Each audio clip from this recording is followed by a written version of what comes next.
Now, the greatest radio shows of all time. Suspense. The Shadow Node. Washington calling David Harding, counter-spy. Classic radio theater. The Great Gildersleeve. Fibber McGee and Molly. Dragnet. Gunsmoke. The Lone Ranger. Now, step back into a time machine with your host, Wyatt Cox. Good evening, friends of the Inner Sanctum.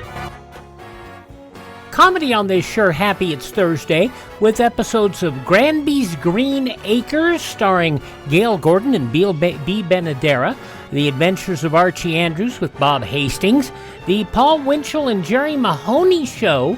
We'll also have Eve Arden as our Miss Brooks, and The Couple Next Door. That's all coming up on this Sure Happy It's Thursday, 10th day of July, 191st day of the year, 174 left till we get out of 2025. Happy birthday, Wyoming. You became the 44th state of the Union on this date in 1890. Death Valley hit 134 degrees on this date in 1913. And I think it's probably still the highest temperature ever recorded in the U.S. In Dayton, Tennessee, on this date in 1925, the so-called monkey trial began with John Scopes, a young high school teacher accused of teaching evolution in violation of a state law against it. 30 years later on stage, 35 years later in the movies, Spencer Tracy, Frederick March, and a very young Dick York would star in a movie based on the events Inherit the Wind. Howard Hughes set a new record on this date in 1938 by completing a 91-hour airplane flight around the world. Armistice talks to end the Korean War began on this date in 1951. In 1962, Telstar, the world's first communications satellite, launched into orbit on this date in 1962. Later that day, it transmitted the first satellite television pictures. They included a report by CBS News correspondent Dave Dugan, who spoke from an Earth station in Andover, Maine. When a television picture can be transmitted from a satellite, sometimes 3,500 miles in outer space, there can be no question that a new era in communications has arrived. And of course now, some 63 years later, we don't give it a second thought, do we? Not at all. Most popular song on this date was written by Mel Tillis, and it was from a group called The First Edition. Ruby, Don't Take Your Love to Town. The lead vocalist, a much furrier Kenny Rogers, back in 1969. 1973, Attorney General John Mitchell testified before the Senate Select Committee on Watergate about the role of the President's Campaign Committee in the break-ins at the Democrat National Committee headquarters. To your best recollection, was the intelligence plan that Mr. Liddy presented to you as Attorney General, or in your role as advisor, the Committee for the Re-election of the President? Well, I think it can be best described as a complete horror story that involved a mishmash of code names and lines of authority, electronic surveillance, the ability to intercept aircraft communications, the call girl bit, and all the rest of it. Mitchell, sentenced to prison in 1977, he served 19 months and passed away back in 1988.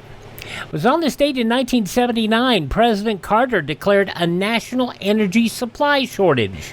I'm asking you, for your good and for your nation's security, to take no unnecessary trips, to use carpools or public transportation whenever you can, to park your car one extra day per week, to obey the speed limit, and to set your thermostats to save fuel.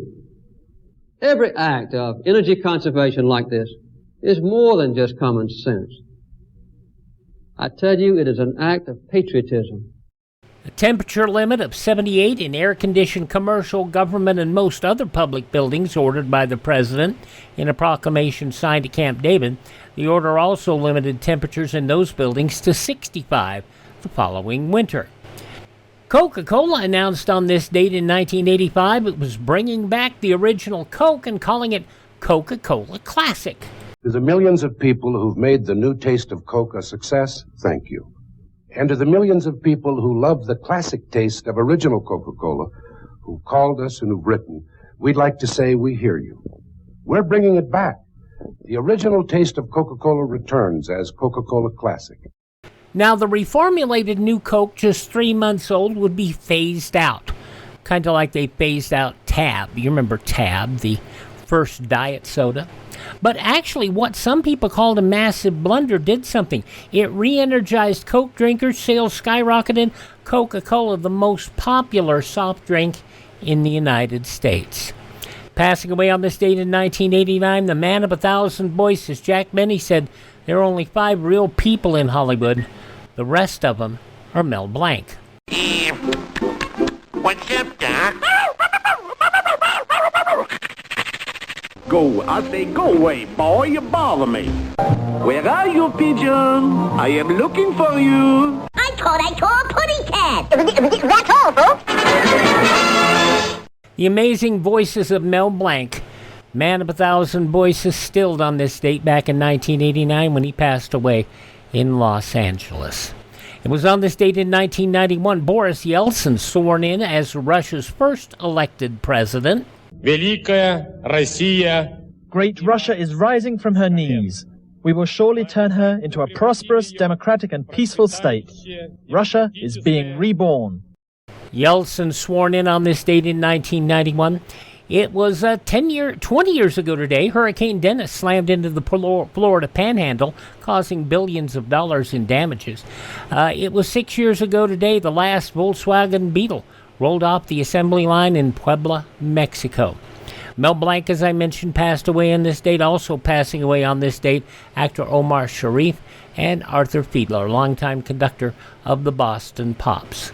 A lot of birthdays today of people who are no longer with us. They include Adolphus Busch of the Busch Breweries. Also, Nikola Tesla, Mr. Wizard, Don Herbert, born on this date. David Brinkley of the Huntley-Brinkley Report. Activist Eunice Kennedy Shriver, Sergeant Shriver's wife. Author Jean Kerr. What was it? Please Don't Eat the Daisies was the name of the book.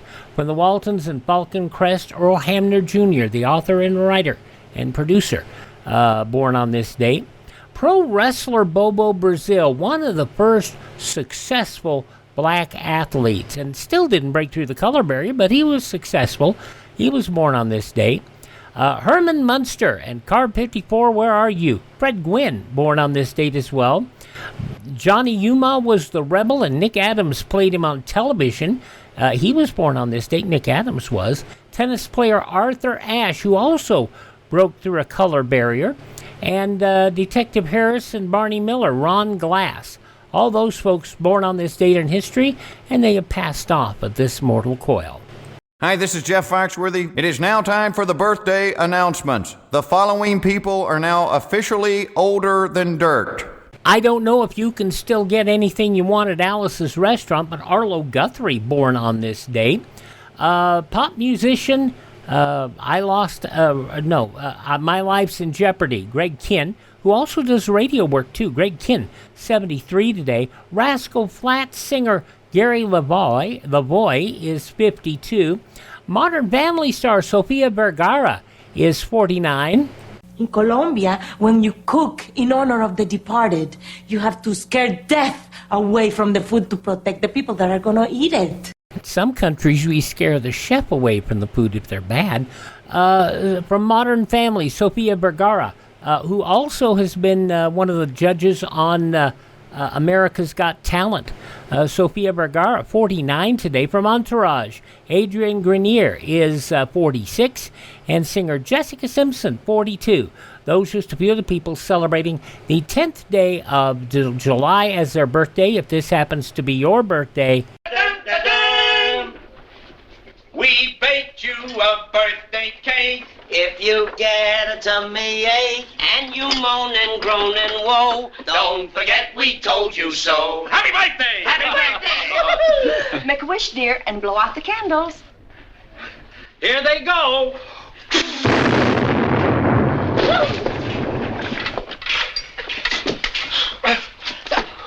And we'll get going with classic radio theater here with the precursor of the television show Green Acres, sort of.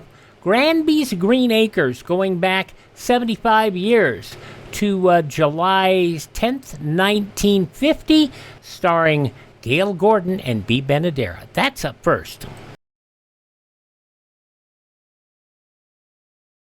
Civil defense is common sense. Hi, this is Tony Bennett. Make sure you're prepared if a nuclear attack ever comes. Tony Bennett, who left his heart in San Francisco, but left his liver in East L.A.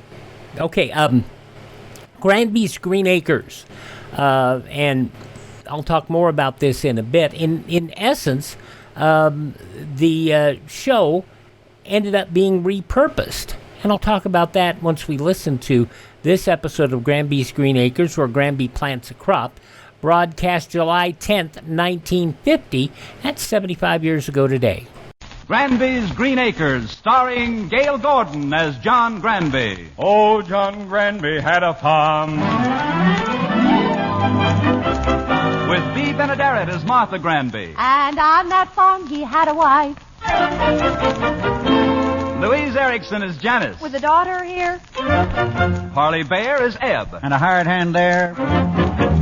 Oh, John Granby had a farm.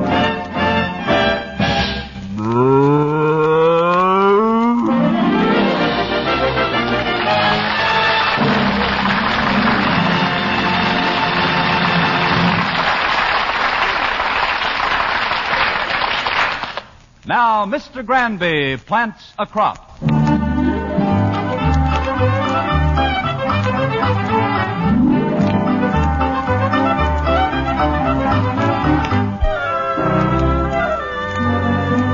You know, the funny thing about people. Farm people work hard so they can save enough money to move to the city. City people work hard so they can make enough to move to a farm. And between the two, who do you think makes out best? The moving companies. Now, you take my boss, John Granby. He was a city fella. Bought this farm here in Doveville. Don't know the first thing about farming. Gets excited at the least little thing. Martha! Martha, where are you? I'm out in the kitchen, John. Well, come here, quick, quick. John, what's the matter? Did you hurt Martha, yourself? look. What is it? A potato. Oh. Well, that's nice, dear. Nice? Martha, do you realize that this is the first potato? Oh, John, I'm sure that there must have been potatoes before this. I mean, it's the first one from our farm. You know, Martha, I feel the same way about this potato as I did when Janice was born. Oh, that's silly. Janice had more hair.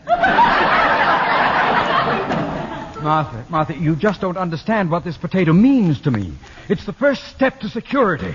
That's why I bought this farm, to have security. Well, you had security when you were working in the bank. John, maybe you made a mistake in giving up your job. Oh, but I had to. I couldn't have gone on working as a bank cashier for one more day. I had to get out while the getting was good. John, they weren't going to examine the books, were they? It was nothing like that. You know I've always wanted to buy a farm, and when I make up my mind to do something, I don't change it. But, John, maybe you're not cut out to be a farmer. Doing things like plowing or breeding hogs. And why couldn't I breed hogs? Remember that time you bought Janice those 2 rabbits for Easter and you were going to breed them? Well, what about it? That wasn't very successful, was it? Well, it wasn't my fault. They turned out to be brothers. Martha, I must say that Is anything wrong? I heard you rush into the house yelling for Mother. Oh, there's nothing wrong, Janice. I was out in the field, and I found a potato. Oh? Well, what were you looking for? I wasn't looking for anything. I just happened to find it. Then I guess you can keep it for your honesty. Janice, your father's very proud of that potato. It's the first thing that's grown on the farm. I don't know why he's so proud. He didn't plant the potatoes. There were 10 acres of them here when we bought the farm from Mr. Parker. The only thing Dad can take credit for is the other 130 acres with nothing growing on them. Janice, I'm going to grow things on them. What? Potatoes. We're going to have 140 acres of potatoes. Goodness, all that starch. Dad, do you think potatoes are a good crop to raise? Why, certainly. Parker told me that when I bought the farm from him, and he's a pretty smart man. Besides, I didn't rely on his word alone. I wrote to Washington and asked them to mail me some pamphlets on the subject. Oh, John, you shouldn't have done that. Why not? Well, these days, President Truman has so many other things to do. Yes. Look, I've made up my mind to plant potatoes, and I'm going to plant them. And when I make up my mind to do something, I don't change it. Well, John, do you really think potatoes are a good money crop? Martha, there's one thing you've got to learn. You can't just think of farming in terms of dollars and cents. The love of the soil is important, too. Now, you take Mr. Calvin down the road. He's been a farmer for 50 years. He's gotten up every morning of his life at 4 o'clock, worked his land in good weather and bad. And why? For the money he could get out of it? No. He loves the soil. Oh, by the way, Dad, Mr. Calvin was here to see you this afternoon, but you were down in the barn. Oh, what did he want? He wanted to show you his new Cadillac. Cadillac? Imagine buying an expensive car like that. Well, is there really that much money in potatoes? Well, of course. Why, we can Dad, have it... Mr. Calvin is a wheat farmer. Oh, so he's a wheat farmer. John, does anybody else around here grow potatoes? Well... They all grow wheat and corn. Then why are you going to plant potatoes? Well, because well, Martha, I told you, when I make up my mind, I don't change it.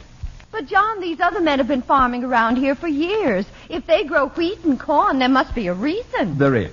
They've never done any research on the market prices the way I have. They're too busy. Yes, driving to the bank in their Cadillacs to deposit money. Well, they'd have even more money to deposit if they knew what I know. Potatoes are stable. Wheat and corn are speculative. I'll show it to you in black and white. It'll be in the morning paper here. Oh? Yeah, here we are. Commodity prices.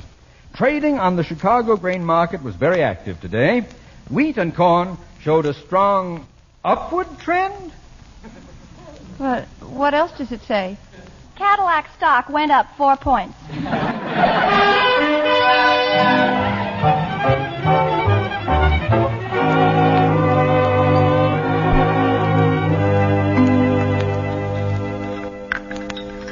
John, you better hurry up and finish your breakfast. Yes, it's almost daylight. Oh, I've got some day ahead of me. I've got to do the milking, plow up all the potatoes, and plant the wheat. Yes, you have it. Plow up what potatoes and plant what wheat? Well, after sleeping on it and thinking it over, I've decided that wheat is the only crop to plant. Oh, but dear, last night you were so convinced about planting potatoes. Why, you even said that Mr. Parker told you that potatoes were the best crop, and you said Mr. Parker was a smart man. Well, maybe I did, but what did Parker ever do that showed he was so smart? He sold you this farm. Oh, there's Abe. I'm going out and do the milking. Oh, good morning, Eb. Morning, Mr. Granby. Now, come on, Eb. We've got a big day ahead of us. Let's get over to the barn. Right with you.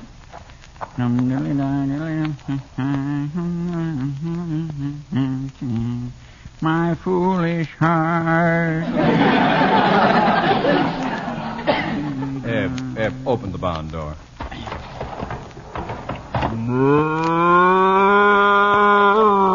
Good morning, Bossy. As soon as we finish the milking, Eb, we'll get to work. You want some help with Bossy? No, thanks. I've been milking this cow for 3 months, and I think I can manage. Whoa, Bossy. Whoa. Now, let's see. Where do I start milking? The best place is somewheres between the tail and the head. Very funny. Let's see. Oh, yes, here it is. Now.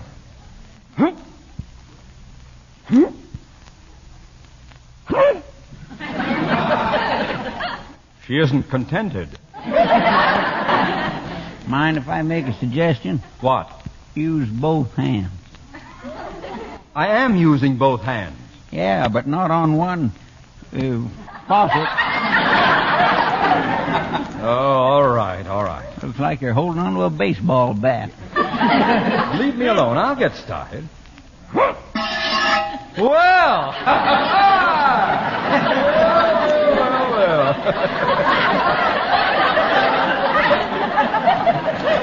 Now I'm hitting on all 8. 4. Don't be so technical.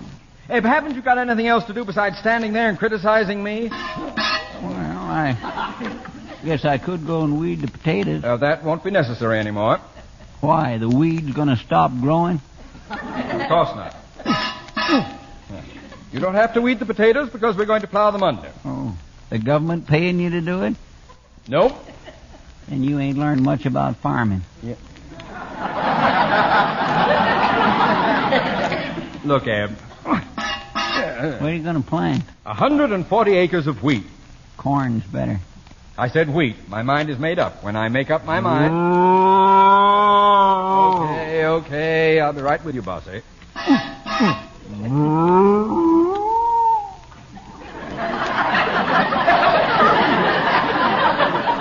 You're welcome. Ed, how long will it take us to plow up those potatoes? 3 weeks. 3 weeks? Why? We ain't got a tractor. Well, where can we get a tractor around here? All right, Bossy. There. Say, you might pick up a tractor cheap at the Henderson place. They're auctioning off his farm today. Well, let's go over there right after I'm finished milking. We'll do that. Okay, Bossy, okay. And after we get the tractor, Eb, you can start plowing while I go into town and pick up the wheat seed. Bossy, will you stop nagging? I wish she'd learn how to do that by herself.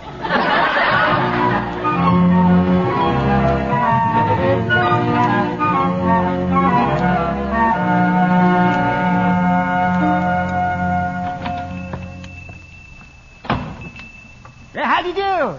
How do you do? I wonder if you could help me. I'm looking for Kimball's feed store. Oh, this is it. Yeah, this is it. It's a little hard to find the first time because my sign blew down. That was in 1902. Yes. Well, I'm very interested. That was the year we had the big blow around here in Doveville. Never forget that. Oh, I had the sign hang on the post in the front porch of the store, and then along came this tremendous wind. Oh, I remember looking out the window and seeing Miriam Harkness crossing the street and trying to hold on to her skirt. I never did see the sign go. Well, that's all very interesting. I found the sign the next morning, though, and I nailed it back up. Oh, it looked kind of silly there hanging there on the post with the rest of the building lying on the ground. Well, that's the job. Yes, quite a blow. Never see a pair of purple garters without thinking of Miriam Harkness. If you don't mind, I'm in somewhat of a hurry. I want to buy some wheat seed. Certainly. Oh, say, you're the city fella bought the old Parker place, ain't you? That's right. My name's John Granby. Glad to know you. I'm Will Kimball. You're John Granby. Yes. John Granby. Kind of like to repeat a name several times to get it kind of fixed in my mind. I've been in business for 40 years, and I've never forgotten a name. John Granby. Ah, there it is now. Now, I'll never forget that your name is, Mr.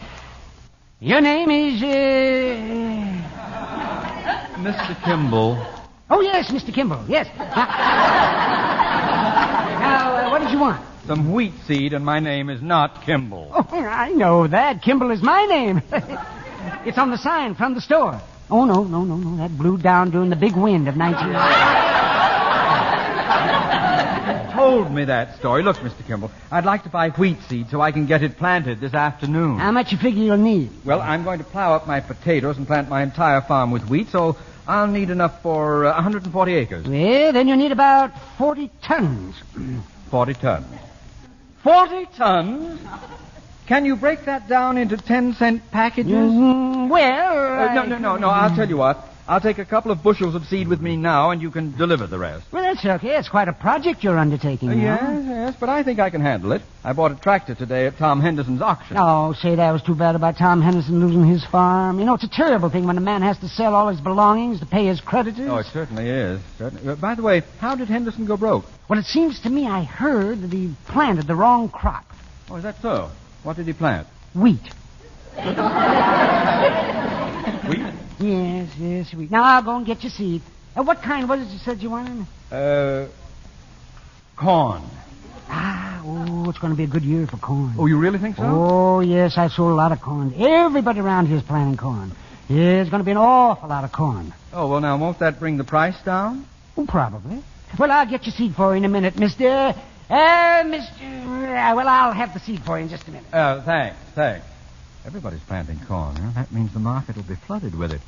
But if I were growing wheat... Here's your corn seed. I'd rather have wheat. Wheat?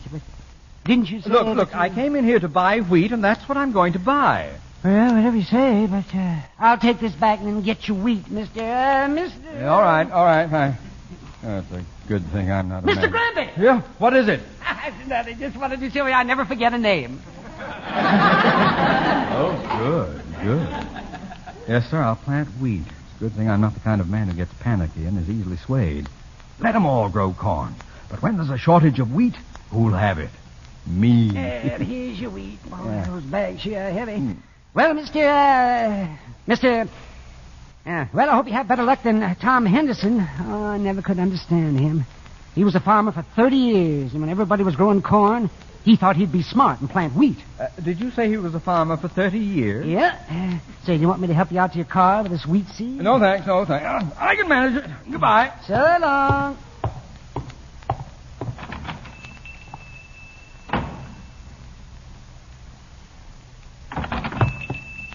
Mr. Kimball?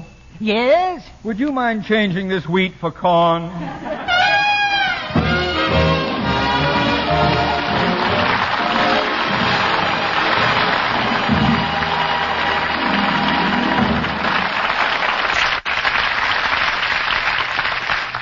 We'll return to Granby's Green Acres in a moment. There are a lot of laughs around these Monday nights when Joan Davis comes to CBS to play her role of a madcap, dizzy department store clerk. Yes, Joan Davis is back on CBS with her comedy show, Leave It to Joan. So go shopping with her tonight on most of these same CBS stations, won't you? And now back to Granby's Green Acres.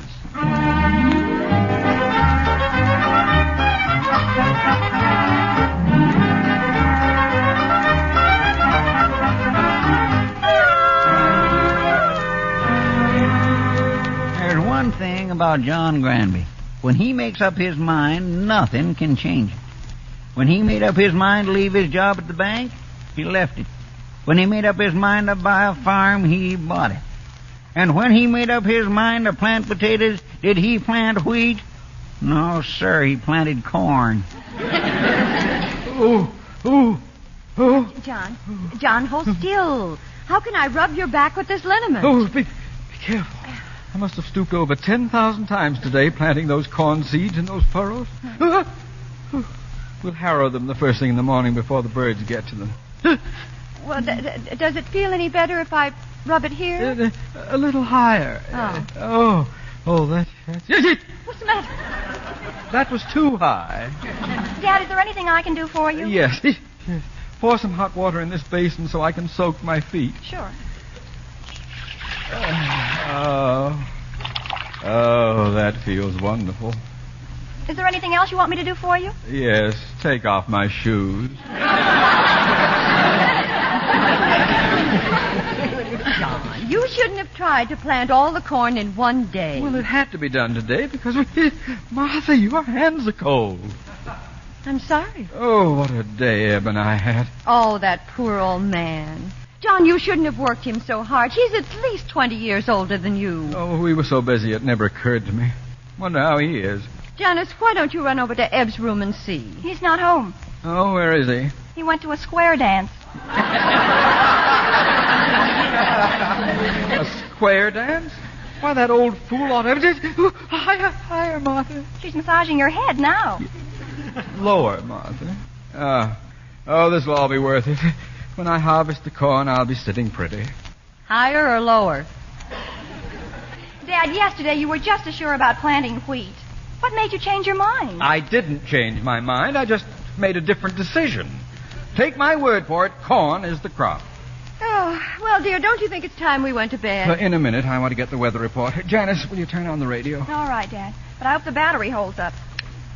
Program for this evening. This is Columbia's station for Jonathan County. Now, here's tomorrow's weather forecast. Clear and warmer. Lowest temperature around 51. Well, that's great weather for corn. And now, a last-minute roundup of closing commodity prices. On the Chicago Grain Exchange, this is what I'm interested in. wheat hit a new high for the year, while corn showed a strong downward trend.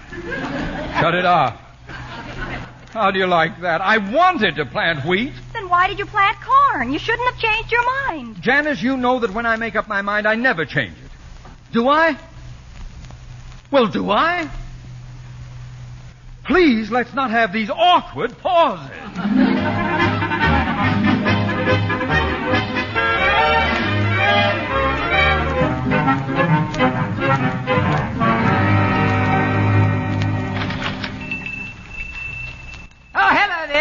good to see you again, Mr.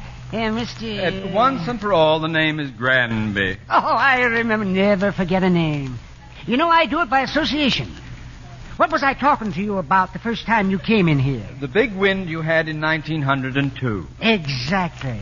Now, whenever I want to remember you, I think of the big wind. Mr.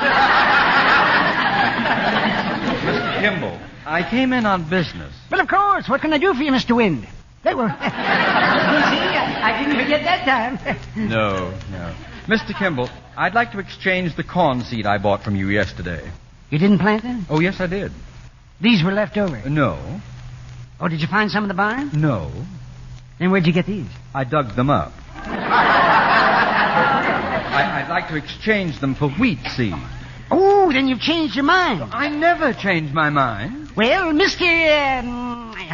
Remember Wind? Wind? I thought your name was Granby. Forget it. What about exchanging the corn seed? Yes, but they're second-hand. I really have very little call for used seed. Well, maybe you could allow me something on them. Well, well, you're new here. These things do happen. Now, I'll exchange them for you this time. Oh. Let me pour this corn back in the bin, and I'll get the wheat seed for you. Mm-hmm.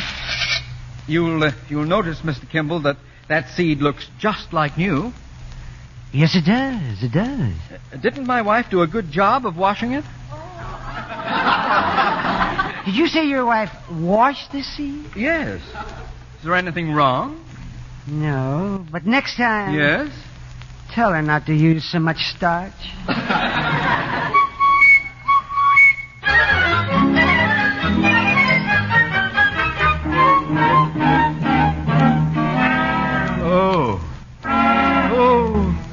Oh, Martha, be careful. Well, I'm rubbing your back as carefully as I can. Oh, what a time we've had.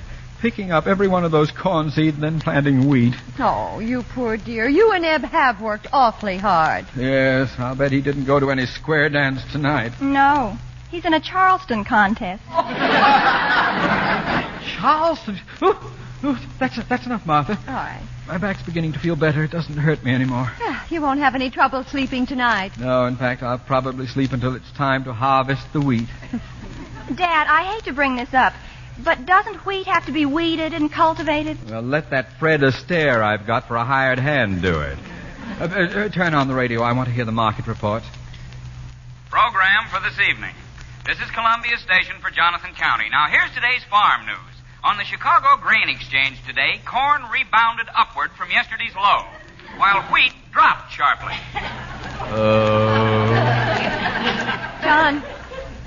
John, you look so pale. Speak to me. Rub my back. But, John, you said it didn't hurt anymore. I know what's coming.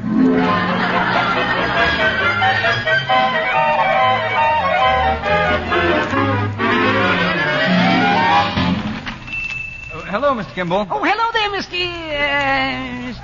The name is... Don't tell me that. I never forget a name. Mr... Oh, skip it. Oh, yes, Mr. Skip it. Say, haven't we been having wonderful weather? Oh, the sky's been so clear. Has it? I haven't looked up in days. Where shall I put this sack? The sack? What's in it? Freshly laundered wheat seed. You mean you pulled out the wheat? What kind of a fool do you think I am? Do you think I'd make the same stupid mistake twice? I only pulled up half. Half? Yes, I finally got this thing figured out. I'm going to plant half my acreage in wheat and half in corn. Then no matter what happens to the market, I'll be covered. Well, now you want to exchange half of the wheat seed for corn? That's right. Well, all right. I got some corn seed right here in the bin. Are you sure they're good? Well, they're the ones you brought back yesterday. I don't want any second-hand seed. But Look, Mr. Kimball, do you want my business? Don't forget I'm going to be farming around here for a long time. Well, sure, yes. Mr. Granby. Well? Would you mind paying cash?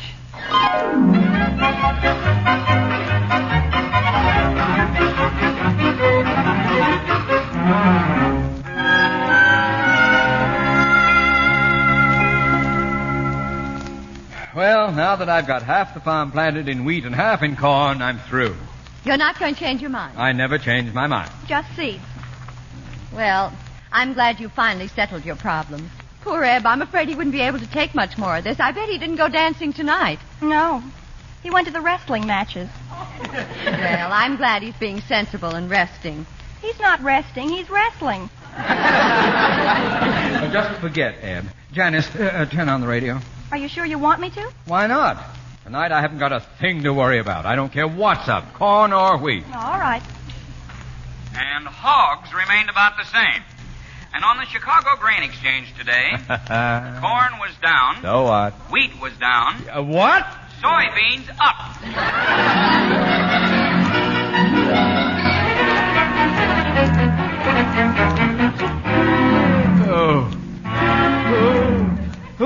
Oh, my shoulder.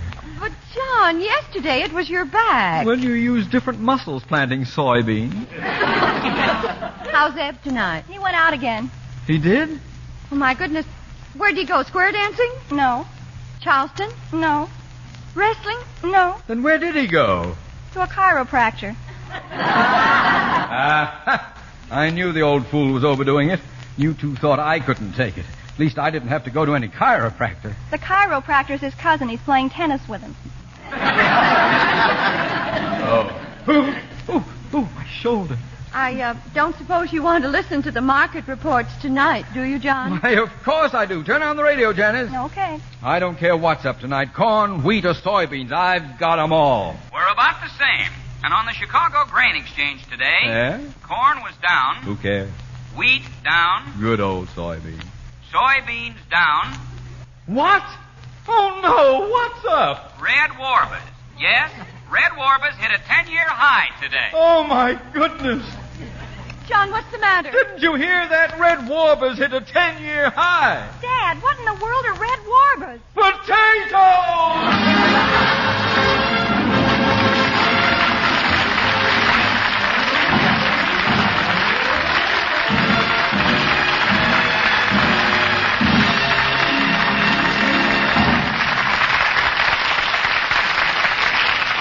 We'll rejoin John Granby of Granby's Green Acres after this brief message.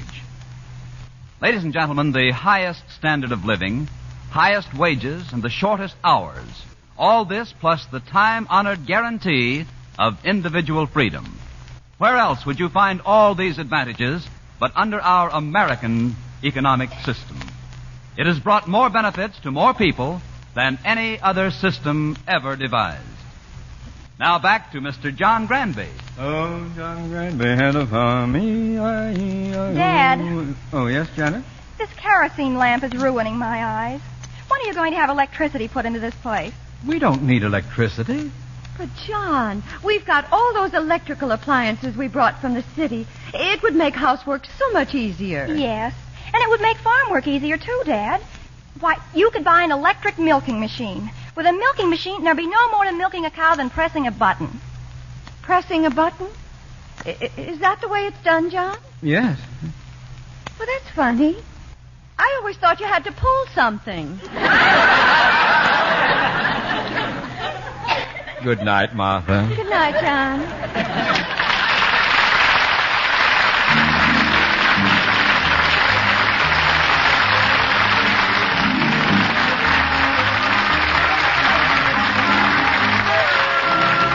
You have just heard Granby's Green Acres, starring Gale Gordon, with V. Benederet, Louise Erickson, and Parley Bear. Tune in next week when Mr. Granby discovers electricity.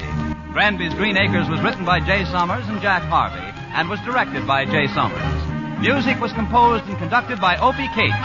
This is Bob Lamont speaking.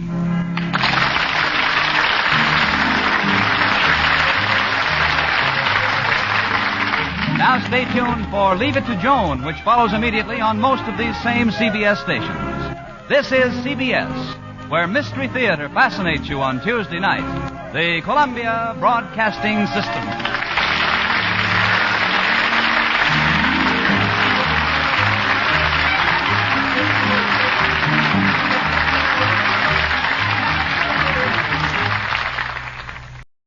Now, Granby's Green Acres didn't directly become Green Acres, but it was the inspiration for the show. Jeffrey Westhoff, explaining what had happened at this, because it turned out to be one of the things from Jay Summers. And CBS asked Paul Hastings to create another show. They had Beverly Hillbillies, Petticoat Junction on. Well, to avoid the stress of running 3 shows at once, Hastings asked Petticoat Junction writer Jay Summers to create and produce the new show. Summers proposed reviving Granby's Green Acres, changing the farmer's name, shortening the title to Green Acres. Benederet's old radio show became a spin-off of her television show, Petticoat Junction, because it was set in the Petticoat Junction universe, which was adjacent to the Beverly Hillbillies universe, to put it in terms that people these days would get. The show was not well received. Variety called it a brave but futile effort to put together a situation comedy around Gale Gordon. It said the episode they reviewed had a tepid script and that the actors couldn't improve the show's mediocrity. Of course, scripts are what it's all about. And considering it was a sustaining show, not a lot of effort was put behind it. Ebb was played, as you heard, by Parley Bear, and the storekeeper, Howard McNear, in the first episode, and Horace Murphy in subsequent episodes. But that gives you an idea of the whole relationship between all this stuff. The show would run from July 3rd to August 21st of 1950, a summer replacement show for half of the summer replacement show for the Lux Radio Theater. Granby's Green Acres, as it was heard 75 years ago today. That was the 10th day of July, 1950, here on Classic Radio Theater with Wyatt Cox. What do you think? Do you think that Granby's Green Acres on TV would have been as much fun with Gale Gordon as it was with Eddie Albert? Let me know what you think. What I am going to do is we're going to go to a much funnier Riverdale than you see on TV these days. Bob Hastings stars as Archie in The Adventures of Archie Andrews. That's next.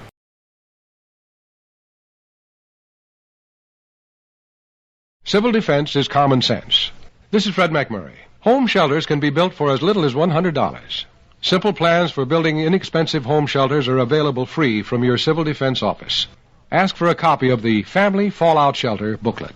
And you can get a Family Fallout Shelter booklet. You don't have to go anywhere.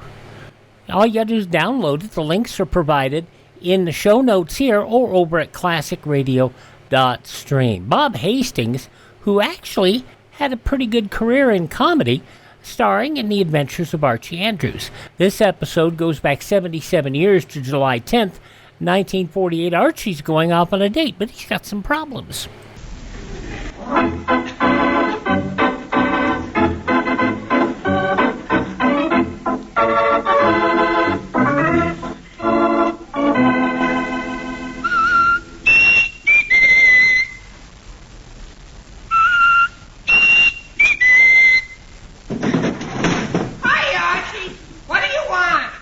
Right away, Jughead. It's a matter of life or death. Oh, relax, Archie. Relax. Yes, here he is again, the youngster millions of readers of Archie Comics magazine know and love so well. Brought to you by Swift & Company, makers of Swift's Premium Franks, Archie Andrews, and all his gang.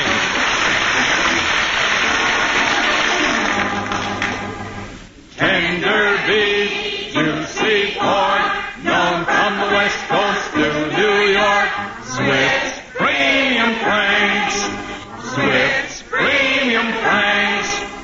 For your guarantee of perfection, Swift's Premium Franks now come to you cellophane wrapped in handy 1-pound packages. Made fresh daily in Swift kitchens from coast to coast, Swift's Premium Franks are then wrapped in the new handy sanitary Flavor Saver pack and brought to you at the very peak of their tantalizing flavor with all their natural goodness sealed in. So kids, tell your mom that you want Swift's Premium Franks. And Mom, get some today. They're delicious, and you'll be glad to know that Swift's Premium Franks are economical. There's no waste to them. Every bite is all nourishment, dinner-quality meat. Ask for them today. Swift's Premium Franks in the sanitary 1-pound package.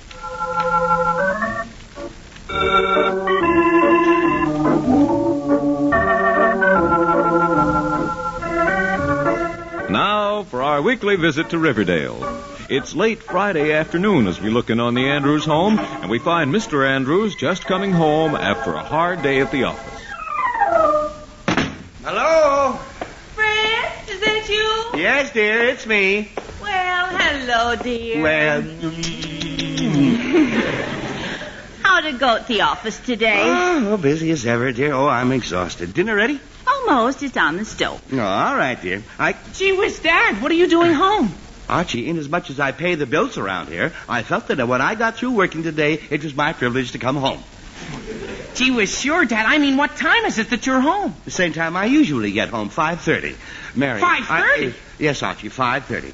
Mary. Oh, boy, 5:30. Yes, Archie. Mary. Oh, am I late? Mary, I better get started. 5:30. Archie, is this the first time in your life you ever heard of it being 5:30? Well, no, Dad, but I'm late. I better start dressing. Dressing? Dressing for what? I'm having dinner at Veronica's house tonight. Oh, dear. Archie's that tonight? Uh-huh. Don't you remember I told you last week that Veronica invited me to dinner? Oh, for pity's sake, I forgot all about it. Well, I almost did, too. Well, all right, dear. Go get dressed. And see that you look presentable now. Oh, I will, Mom. I'll wear my new blue suit. All right, dear. And be sure you wear a clean shirt, too. Gee whiz, Mom. What do you think I am? Sloppy or something? Archie, of course not, dear. I just want to be sure you dress nicely. Okay. Well, I guess we have dinner alone tonight. Yes, Fred, it looks like we will. Oh, now who can that be? Hello? Hello, Mrs. Andrews? Yes? This is Genevieve Hastings. Oh, Mrs. Hastings, hello. Tell me, my dear, is the cake ready? The cake? Oh, you mean the cake for the ladies' club meeting? That's right. I'm going to the meeting early, Mrs. Andrews, since I'm in charge of decorations and table settings, and I thought I'd stop by and get the cake on my way to the meeting. Well, I haven't put the frosting on yet, Mrs. Hastings, but I suppose I could do that right away. Would you please? I'll be glad to, Miss Hastings. All right, my dear. See you in a little while. Goodbye. Goodbye. Oh, dear, that was Mrs. Hastings. The old battle axe? Fred, she's not an old battle axe. She's a very important member of the ladies' club. All right, dear. She's not a battle axe. What did the old, very important member of the ladies' club want? Oh, she wants me to have the cake I'm making ready right away, the old battle axe. What? Well, you know what I mean. Fred, we'll have to have dinner a little later. Later? Yes, dear. We'll have dinner in about an hour. Oh, all right, dear. But I certainly wish Mrs. Hastings wouldn't do things like that. An hour. That'll be just about enough time for a nice little nap. Well, that's just what I'll do. Take a nice little snooze on the couch.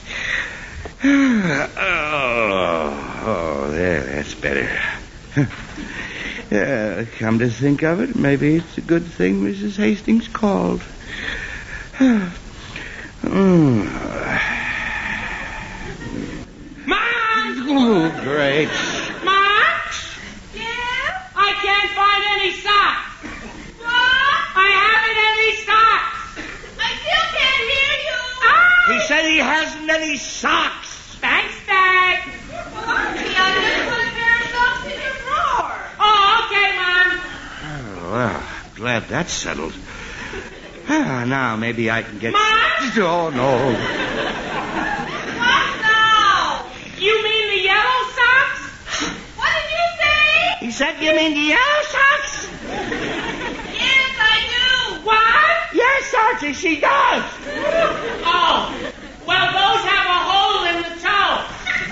Well, find some others and stop bothering me. I'm busy here. But, Mom, I have Archie, your mother said to stop bothering her. And stop bothering me, too. But, Dad, I need some socks. Wear the pair with the hole in the toe. At least they're clean. Wear the pair with the hole in the toe? Oh, Dad, I couldn't do that. Why not? Well, gee, suppose I'm at dinner at Veronica's house and I have to take my shoes off for some reason. What would it look like? Oh, me. Archie, what possible reason could you have for taking your shoes off at dinner? Well, you never know, Dad. When I was reading just the other day about a tribe of pygmies that eat with their feet. Oh, great. Archie, if by some strange circumstance the lodger should have a pygmy for a dinner guest, I'm sure no one will notice the hole in your sock. Gee, I never thought of that. Okay, Dad. pygmies who eat with their feet. If anyone can think of stranger things, that boy is the one to do it.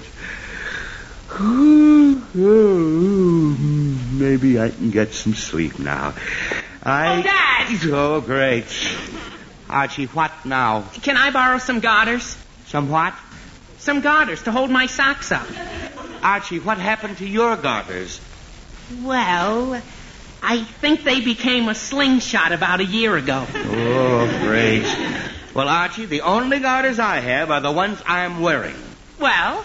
Well, Archie, I am not going to take my garters off and have my socks drooping all over the place. But, Dad, I have and to besides, I'm trying to take a nap. But, Dad, and you must have garters. Go borrow them someplace else. Gee whiz, okay, Dad. I'll call Jughead. Maybe he can lend me some. Call anybody you want to, but be quick about it. Okay, Dad, okay. Operator, get me Riverdale 247, please. Garters, I know. Hello? Hello, Jug. This is Archie. Hi, Archie. Jug, I want to ask a favor of you. Yeah? Do you have some garters I could borrow? Archie, I don't have any garters, period. You don't? No. Gee whiz. Well, are there any around your house that you could lend me? No. Well, doesn't your Uncle Herman wear garters? My Uncle Herman doesn't even wear socks. Oh, fine. Well, Jug, what about your father? Doesn't he have any garters? I don't know. I'll look. Hold on a second. Okay. Hey, Pop, pull up your pants leg. Hey, Pop. Hello, Archie? No garters. Gee whiz. Aren't there any around the house any place? Well, my father had some once, but I don't remember where they are. Well, listen, Jug, I just gotta have some garters. Will you do me a favor and try and find those garters and bring them over right away? Okay, I'll try. Thanks, Jug. Goodbye. Bye. Jug's gonna look for some garters, Dad. Huh? I said Jug's looking for some garters. Oh, fine. Archie, I almost got off to sleep then. But would you mind not giving me a play-by-play description of your getting dressed? Oh, I'm sorry, Dad. I'll go up and finish dressing. But if Jug calls back, call me. Yes, Archie. First socks with holes, now garters. Dad! Archie, what now? Can I borrow your new blue tie? Archie, how did you get from garters to ties? Well, gee whiz, Dad, I dress at both ends and work toward the middle. That's fine. Yes, you may borrow my new blue tie. Thanks, Dad. Dresses at both ends and works toward the middle. I don't like... Oh, great. Mary, will you answer that, please? Yes, Mary, yes. Lend my tie. Answer the door. Do everything around here. Hello, Mr. Andrews. Oh, Mr. Sherry, hello there. Come in. Thanks, Mr. Andrews, but I can't stay very long. Just dropped by to find out how you are. Mr. Sherry, I was fine until Archie started dressing for a dinner date. The dinner date? She's having dinner at Veronica's house. Oh, I see. Well, I hope he's lucky enough to get Swift's premium franks. Those plump, delicious franks made of all dinner quality meat. Yes, Mr. Sherry. Oh, great. Pardon me, Mr. Sherry. Yes, Archie. Your new blue tie doesn't look so good. Can I borrow your gray tie? Yes, Archie. You may borrow my gray tie. I'm sorry, Mr. Sherry. Oh, that's all right. I was just saying Swift's premium franks make a great dinner dish. In fact, I just stopped and picked up a handy 1-pound package. You know, Swift's premium franks are wrapped in cellophane for your convenience and protection. Yes, Dad? Yes, Archie. The gray isn't so good either. Can I borrow your polka dot tie? Yes, Archie, you may borrow my polka dot tie. Go on, Mr. Sherry. You bet. Because I want you to know that the new sanitary Flavor Saver pack seals in all the natural goodness of those wonderful Swift's premium franks. Oh, yes, I know. And another reason Swift's premium franks are so... Dad? Yes, Archie, you may borrow my maroon striped tie. May I borrow you? Gee whiz, Dad, how did you know? Oh, I could tell. What was I saying, Mr. Sherry? Oh, yes. I was about to say that another reason Swift's premium franks are so good is that they're made fresh daily in Swift's kitchens from coast to coast. Exactly, Mr. Andrews. So wherever or whenever you buy them, you know they're always fresh. Dad! Archie, look. You may borrow the blue tie or the gray tie or the maroon tie or all 3 ties. Gee whiz, Dad, that's silly. How am I going to wear 3 ties with only one neck? I don't know, but quit shouting down here. Okay, Dad, okay. Go on, Mrs. Sheridan. Well, I can see you're busy, Mr. Andrews, so I'll run along. But I sure hope Veronica's mother serves those wonderful Swift's Premium Franks made of delicious pork and tender beef. Yes, Mrs. Sheridan, but right now I'm beginning to hope they give Archie bread and water. Well, I'll run along. Bye now. Goodbye, Mrs. Sheridan. Dad! Yes, Archie. I decided to wear my own bow tie after all. Oh, great. Archie, look. I don't care if you don't wear any tie. I don't care if you don't wear a shirt. But do not call me again. Do not? That's right. Do not. Not for any reason whatsoever. Now, is that plain? I'm trying to take a nap. Gee whiz, Dad, sure. All right. Sure, he says. I don't. Mom! Oh, no. Archie, Oh, Mary. Do we have any brown shoe polish? Archie. I don't think so. Mary, Not at all? Not that I know of. Mary, Fred, what on earth are you shouting about? I'm shouting. Well, I guess I am, aren't I? You certainly are. Well, Mary, I have some slight reason to shout. It so happens I want to take a nap, but that boy keeps shouting his fool head off, and Gee whiz, Mom, I gotta have some brown shoe polish. There, do you see what I mean?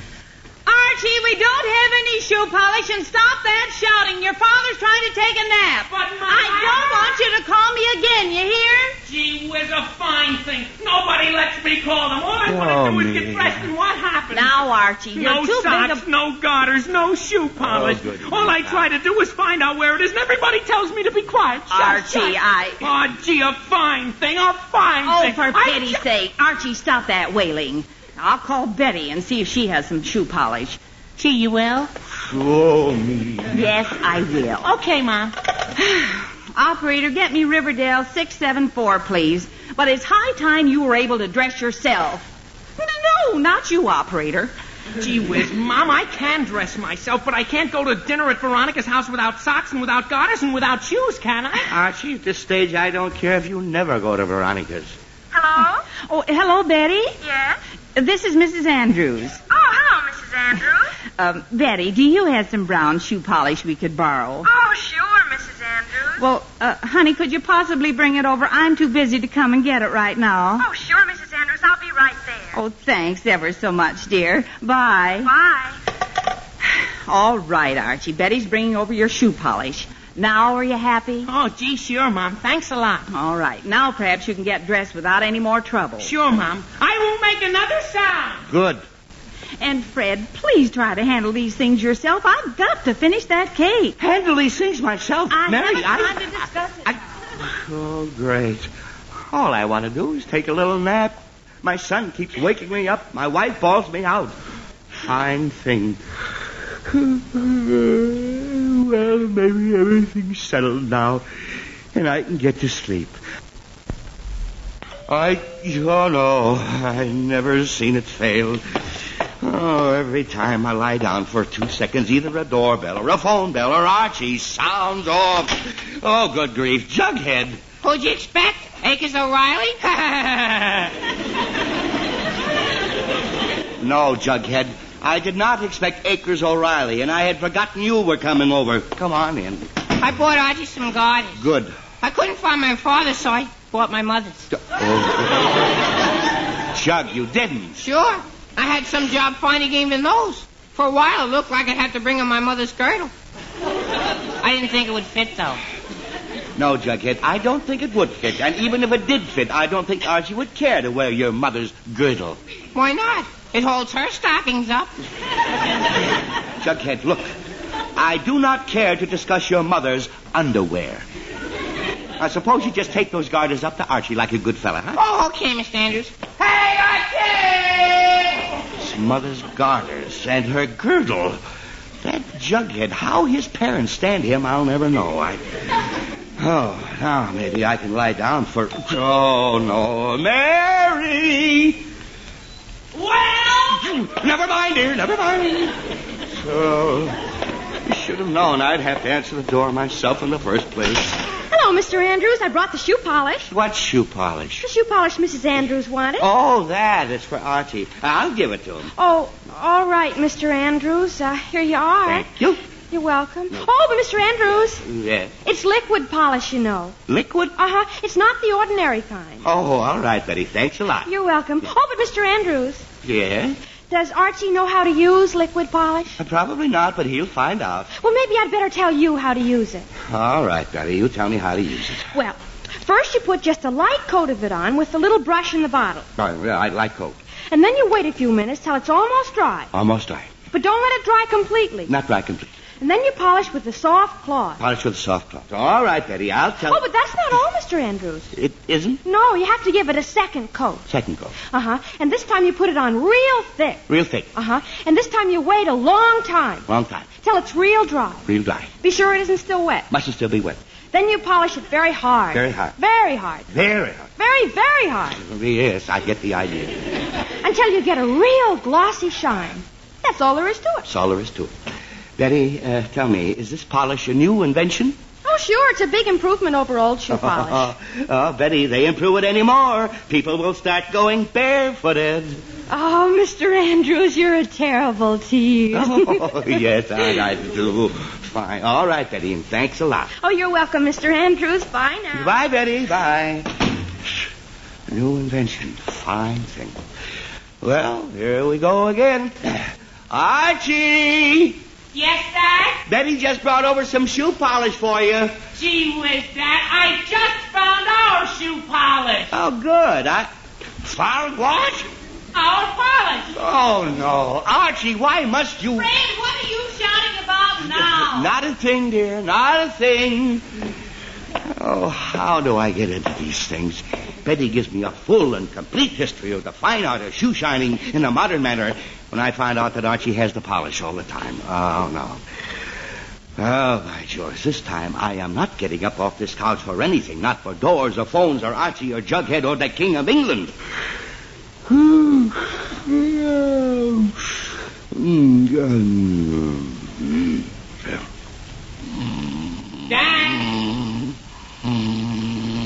Dad, can I borrow your suspenders? Dad?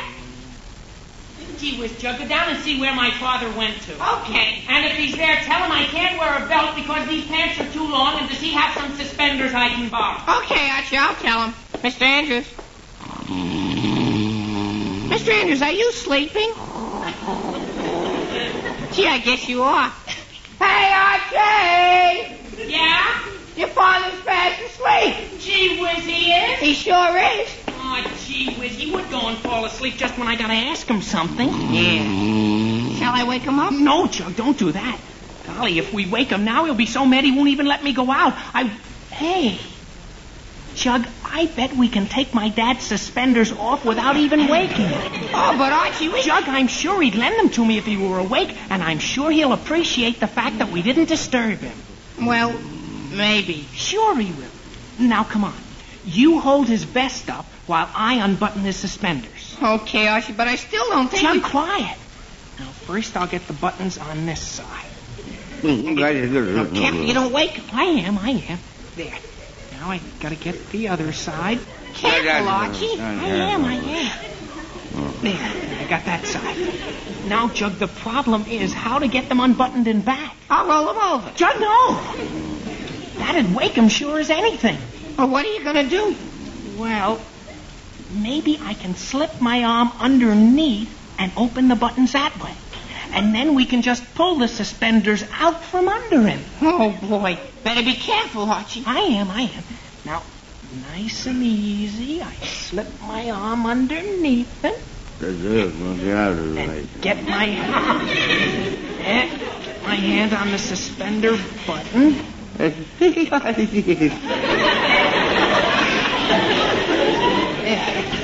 That's one button open. Now the other. Careful, Archie. I almost got it, Jug. Mary, stop. Is he waking up, Jug? I don't know. Should I sing him a lullaby? No, just be quiet and... There. I got it. Oh, boy. Pull the suspenders out quick before he gets up.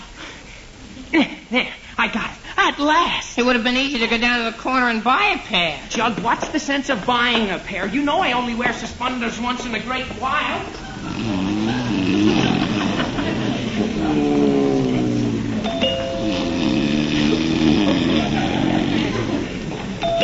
Fred, is that the door?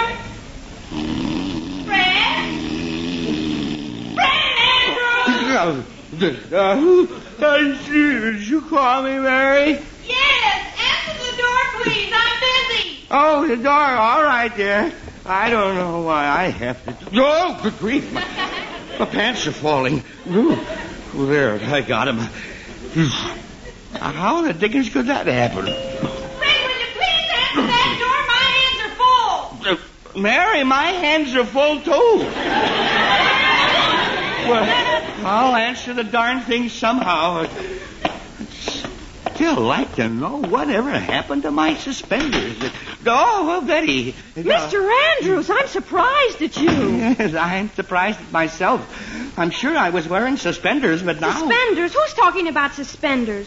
Aren't you? No, I'm talking about shoe polish. Shoe polish? Yes, you might have told me that Archie wanted my shoe polish so he could go to dinner at Veronica's house. How'd you find out? Mr. Sherry told me, and I want my shoe polish back. But I... If Archie's going to dinner at Veronica's house, he can go with dirty shoes for all I care. Yeah, all right, Betty, all right. I'll give you back your shoe polish.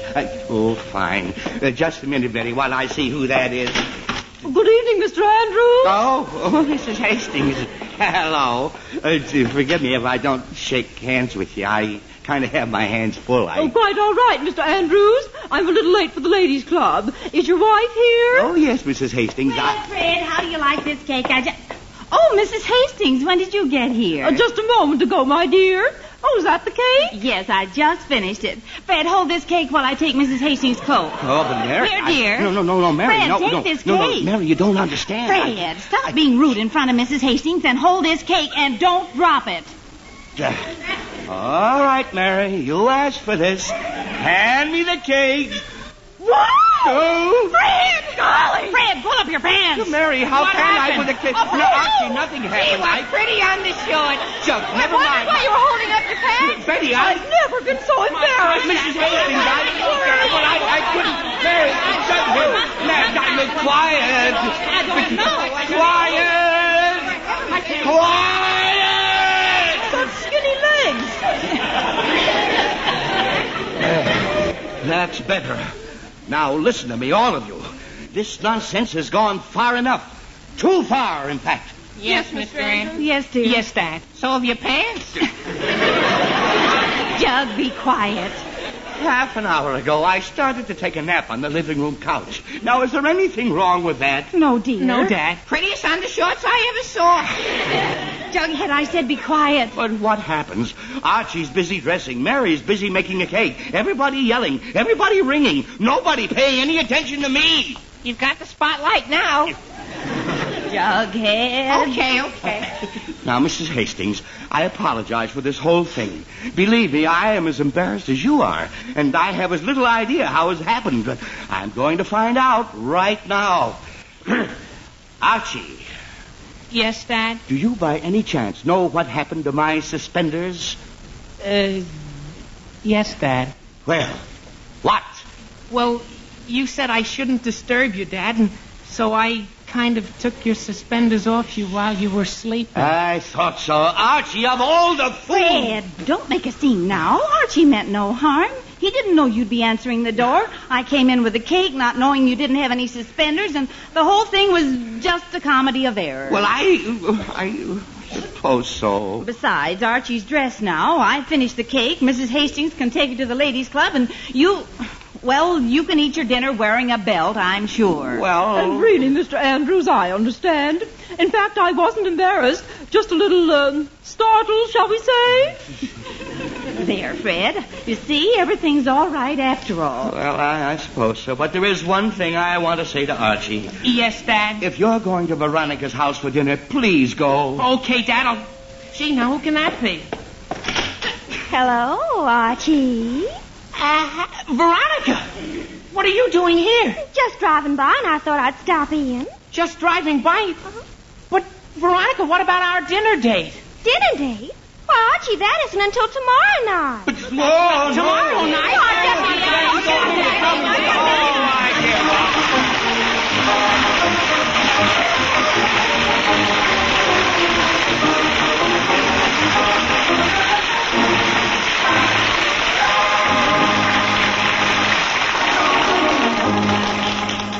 Tender beef, juicy pork, known from the West Coast to New York. Swift's Premium Franks. Swift's Premium Franks. Friends, you really know what you're getting when you ask for Swift's Premium Franks. Made fresh daily in Swift kitchens from coast to coast, so you know they're fresh. Made by Swift, so you know they're top quality. Ask for them today. Swift's Premium Franks in the new, handy 1-pound cellophane package. And while you're at your dealers, be sure to ask for Swift's Brookfield sausage. Perfect for breakfast, ideal for a quick, easy-to-fix dinner. Swift's Brookfield sausage is just right. Yes, just right. Not too mild, not too spicy, but seasoned to just right perfection. Ask for Swift's Brookfield sausage, the sausage with the just right seasoning. And don't forget that your dealer has a tempting variety of Swift's Premium Table-Ready Meats. Delicious Swift's Premium Macaroni and Cheese Loaf is being featured this week. It's ready to eat, ready to enjoy. You'll find Swift's Premium Macaroni and Cheese Loaf especially handy for holiday buffet spreads or for snacks and luncheons anytime.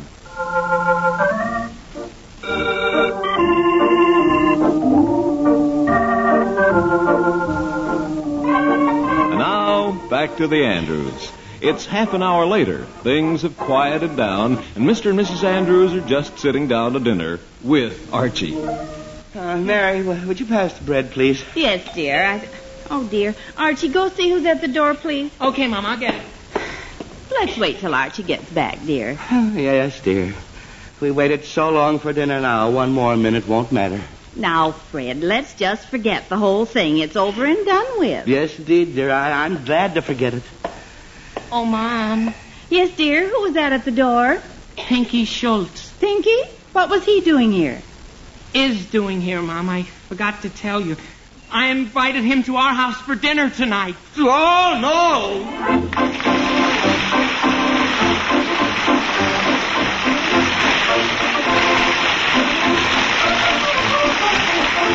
You've been listening to another chapter of The Adventures of Archie Andrews, written by Carl Jamtel and based on the copyrighted feature appearing in Archie Comics magazine.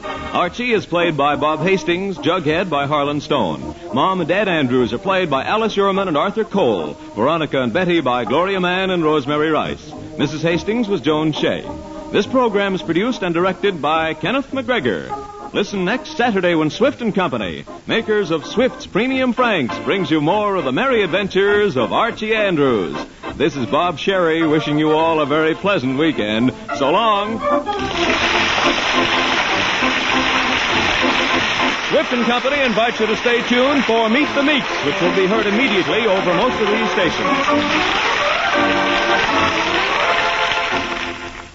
We said Bob Hastings had quite the comedy career. Bob Hastings not only played Archie Andrews in this, he would go on to become a member of McHale's Navy. He was Lieutenant Carpenter in McHale's Navy. He passed away in 2014 at the age of 89 after quite the career. I mentioned earlier here that we were listening to the Granby's Green Acres.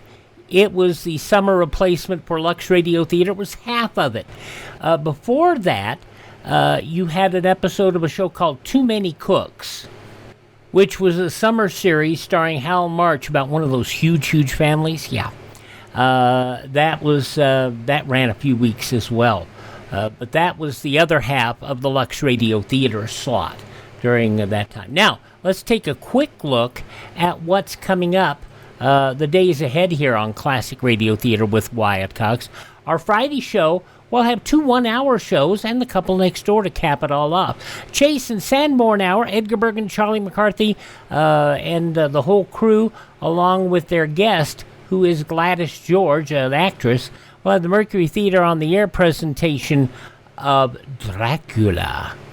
And that'll be on Friday. Saturday, Gunsmoke from 1954, Have Gun Will Travel from 1959, and the Screen Director's Playhouse production of The Fugitive, along with another episode of Dear Adolph.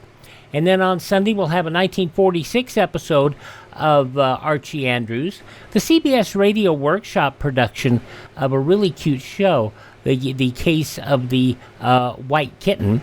We'll have the Jack Parr Show from 1947, and Dr. IQ from Kansas City. That's some of what's coming up here this weekend on Classic Radio Theater with Wyatt Cox. Hope you'll get every one of our shows, and you can find out more at classicradio.stream. Coming up next, speaking of Charlie McCarthy and Edgar Bergen, we'll hear from Paul Winchell and Jerry Mahoney.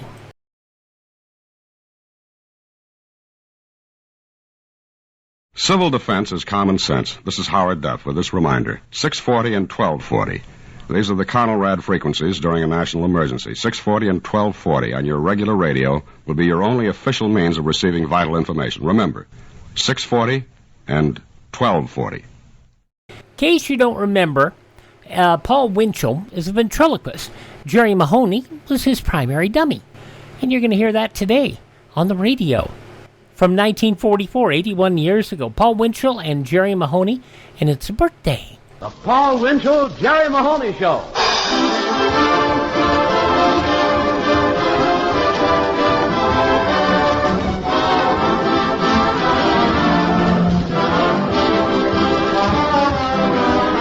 Yes, it's the Paul Winchell-Jerry Mahoney Show featuring that lovely young singing star, Eve Arden, and Bob Stanley and his orchestra.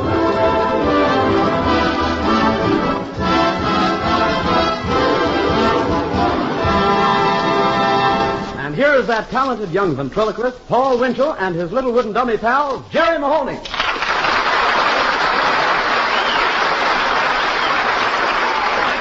Right now, Paul is on the phone arranging for Jerry's birthday present. Jerry hasn't come in yet. Yeah, that's right, Phil. Yeah, be sure and have the bicycle over later in the day. What's that, Phil? Yes, it's Jerry's birthday, and I want this to be a big surprise for him. Yeah, okay, Phil. Here he comes now. I'll see you later. Goodbye. Say, Winch. Oh, yes, Jerry? Will you help me with my arithmetic? Your arithmetic? Uh-huh. Well, I thought school was over. Not for me, it ain't. Oh, I still got to study arithmetic or I stay in the 6th grade again. And believe me, it's getting monotonous. Well, what's your problem, Jerry? Well, it says here, if 1 gallon of gas costs 19 2/10, how much does 4 gallons cost? Ain't that silly? What's silly? Gallons again. But that's not the point. No? No, I don't see anything so difficult about the problem. You don't? It's just 4 times 19 2/10, that's all. Yeah, well, the 19 doesn't bother me. It's the 2/10 that louses the thing up. Jerry? Now, what's your language, Jerry? Why, are there sailors in the house? Oh. Look, let's get back to the problem. Okay. Now, all you do is multiply by fractions. By what? Fractions. You know what a fraction is, don't you? Oh, sure. If a guy breaks his leg, that's a fraction. No, that's a fracture. Oh. Now, I'll figure it out for you. Swell. Now, let me see. 19 2/10. Yeah, 19 2/10.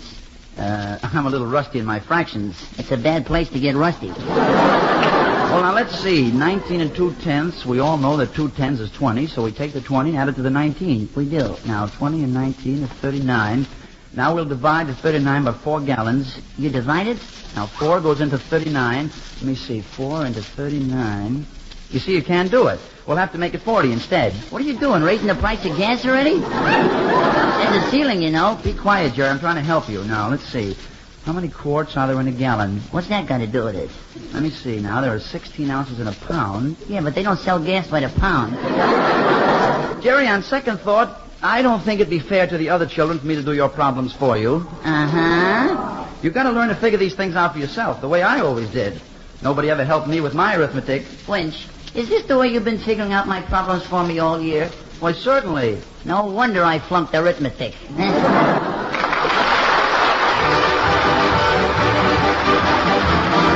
Bob Stanley and the orchestra in George Gershwin's Of Thee I Sing.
Happy humdum to me, happy humdum to me, happy da-da-da-da-da. Jerry, what are you doing? Oh, just singing, just singing.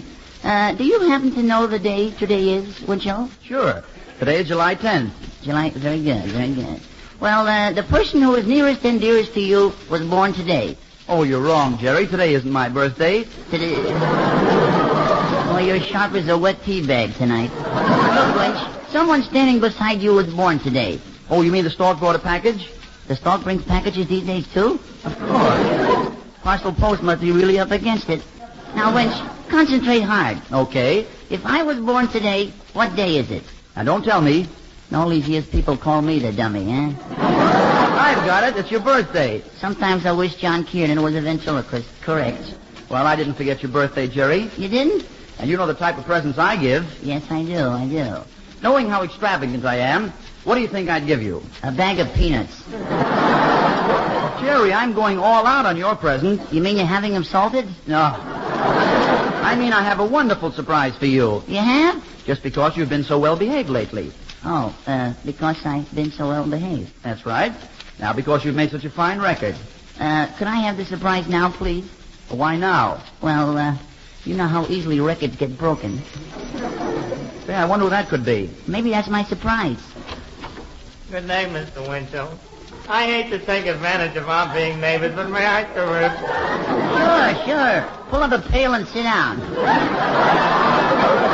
Mr. Winchell, do you mind if I come right to the point? Well, just be careful not to sit down on it, that's all. Just be quiet. What's troubling you today? Well, all year my wife and I have been putting a little money aside for a fund for her to go on a vacation this summer. Oh, well, that's nice. Yes, I was very happy. But this morning she decided to go. And you hate to see her go? Oh, no. I'd have been very happy to see her go.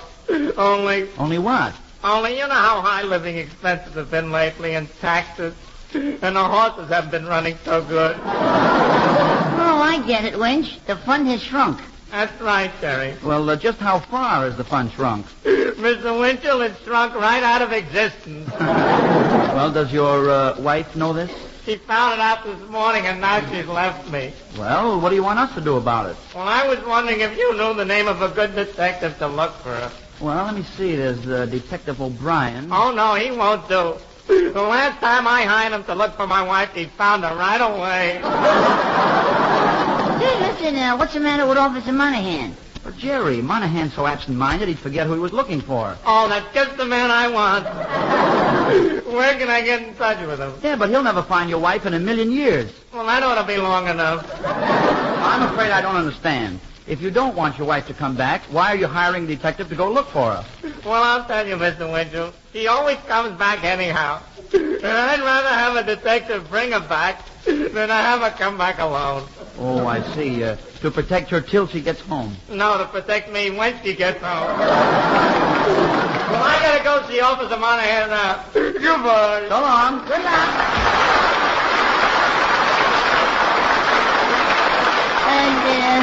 And, how about that surprise you were telling me about? Could I have been wrong about your behavior? About the birthday present, please? Is today your birthday, Jerry? Well, congratulations. Why, it's Vera Barton.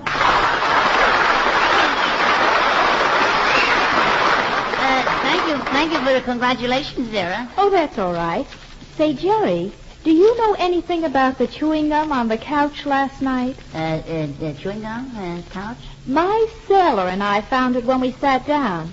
We had to sit there alone for hours. Because of the gum? No, but boy, what an excuse that gave us. Wow. Oh, he was so romantic. He kept asking me to kiss him. Well, I hope you didn't weaken. Oh, no. I kept right up with him until it was time for him to leave. Oh, no. Well, at least weaken enough to give us a little song, huh, Vera? All right, Jerry. I'll sing good night wherever you are. I'm right over here, Vera. Good night wherever you are. May your dreams be pleasant dreams wherever you are. If only one little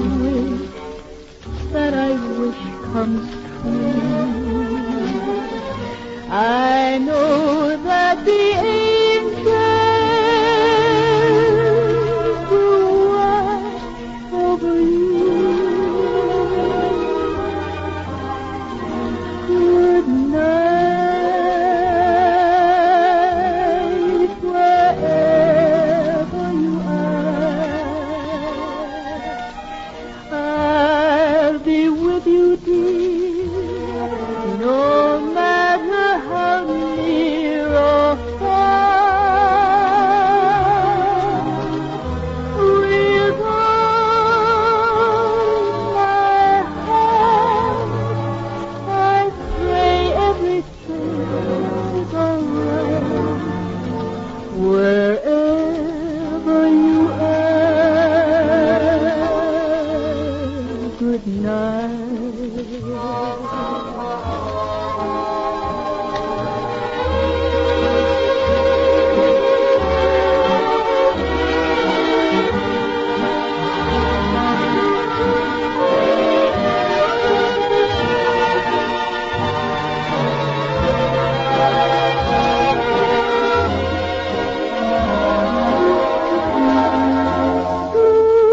Good night, wherever you are.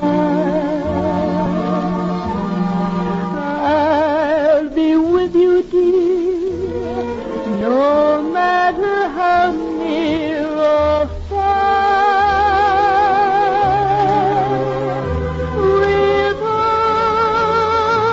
my heart, I pray everything is alright.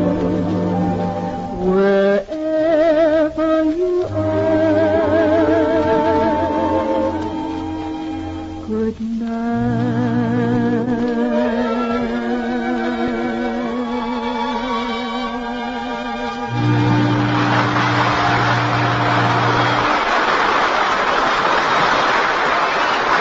Ah, wonderful, Vera. Vera, that was very good. Hutzman. Hoochman, pull down your kilt, Winchell. We know you. Ah, Lassie, you have a bonny voice. Boy, is this guy corny tonight, huh? Thanks for being so nice, Paul. Well, I've got to run out and buy a wool barn. Had a girl? We'll take the hit out of Hitler, and our Joes will get Tojo. So long, boys. Goodbye, Vera. Goodbye. Come on. Oh, she's a nice girl. And now, Winchell, about that surprise for my birthday? The surprise. Now, let's see. Say, Mr. Paul, Oh, hello, Amanda. I've been cleaning out the closet in your room. What do you do with your old clothes? He wears them. Oh, is that so? Now, let me tell you something. I have a suit for every day in the week. And believe me, it always looks good on you, too. All right, Terry. Say, tell me, Amanda, have you heard from Clementine since she got married? How's she getting along? I was talking to Clementine just the other day. You were? Mm-hmm. She and Hal have been married the best part of a year now. The best part of a year? Uh-huh. They just got back from their honeymoon. Well, ain't that the best part of a year? Say, do you know how to fix for money? What is Harold's income? Usually about 3 in the morning. No, I mean, how much money does he make? Well, I don't think he makes as much as he says he does. I was at a party at their house last week, and 2 people had to play the same piano. Isn't it silly? Well, I sure hope they'll be happy. Harold has married a beautiful woman and a good cook. He has? Is that bigamy? Boy, she's crisp as a cracker, ain't she, Winchell? Yeah, she is. And twice as crummy. Jerry? Say, tell me, is Clementine well, Amanda? Oh, sure. Clementine's just fine. But Harold says sometimes he suffers a little from matrimonial dyspepsia. Matrimonial dyspepsia? Yeah. His wife don't agree with him. Oh. And he says he's getting an impediment in his speech, too. Oh, well, that's too bad. What is this impediment in the speech? His wife. Well, I'm sure they'll be happy together. People talk too much about unhappy marriages. Well, just look at all the happy marriages you see every day. Oh, sure. There's plenty of happy marriages, all right, Mr. Paul. Mm-hmm. It's living together after they're married that's tough. Well, I gotta run along now and see if the beds are made up. Oh, they've been fighting again? Yeah. Oh, yeah. You know off.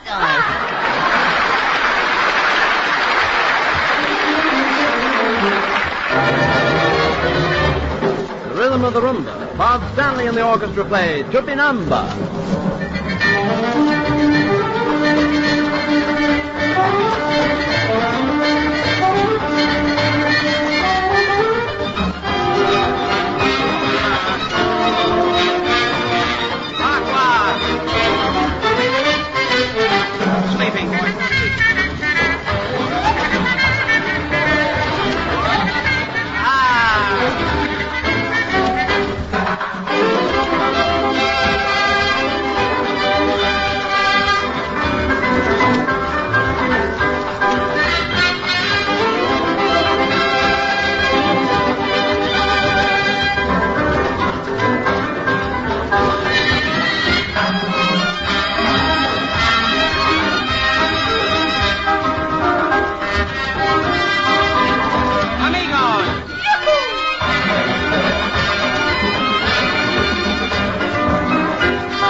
Say, take that, will you, Jerry? Oh, sure. Maybe it's your gift. Hello there, Paul, my boy. Hello, Mahoney. Why, Officer Monahan. Officer Monahan. Is that cop following me around again? But you're Officer Monahan. I'm Officer Monahan. Oh, dear, so I am. I wish you'd told me about this sooner. Why? I've been trying to get away from myself all day. Well, why did you come over tonight? Oh, no, you don't. I'm too smart for you this time. What are you talking about? That's the question you stuck me on last week. Oh, I've been so absent-minded lately. Today I arrested someone for making faces at me in the street. Well, what's absent-minded about that? I was standing in front of a mirror. Oh, Monahan, you ought to pull yourself together. You mean I should get tight? No. I mean about your absent-mindedness. Oh, yes, indeed. It's awful. It's terrible. It's just awful. Just before I came here, I fell down a flight of stairs with 2 pints of beer. Did you spill any? No, I kept my mouth shut.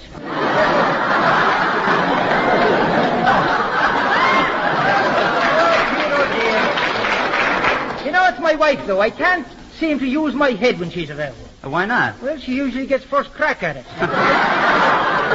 Now, you take last night, for instance. Now, what happened? Well, when I get home, my wife says to me, Pat, she says, she always calls me Pat. Must be my first name. Yeah. Pat, she says, today is our 15th anniversary. Do you remember when we were first married? And what did you say? So I says, darling, my memory goes back even farther than that. I remember when I was happy. Say, Monahan, talking about anniversary, do you know that today is my birthday? Is it really? Yes, it is. Oh, you don't say? Yes, I do. Oh, you don't say? You know, I got this new uniform on my last birthday. You did, huh? Hey, say, that's why I'm over here. Someone put some knots in my old uniform. What did they put in? Knots, Mahoney. Knots to you, too, Monahan.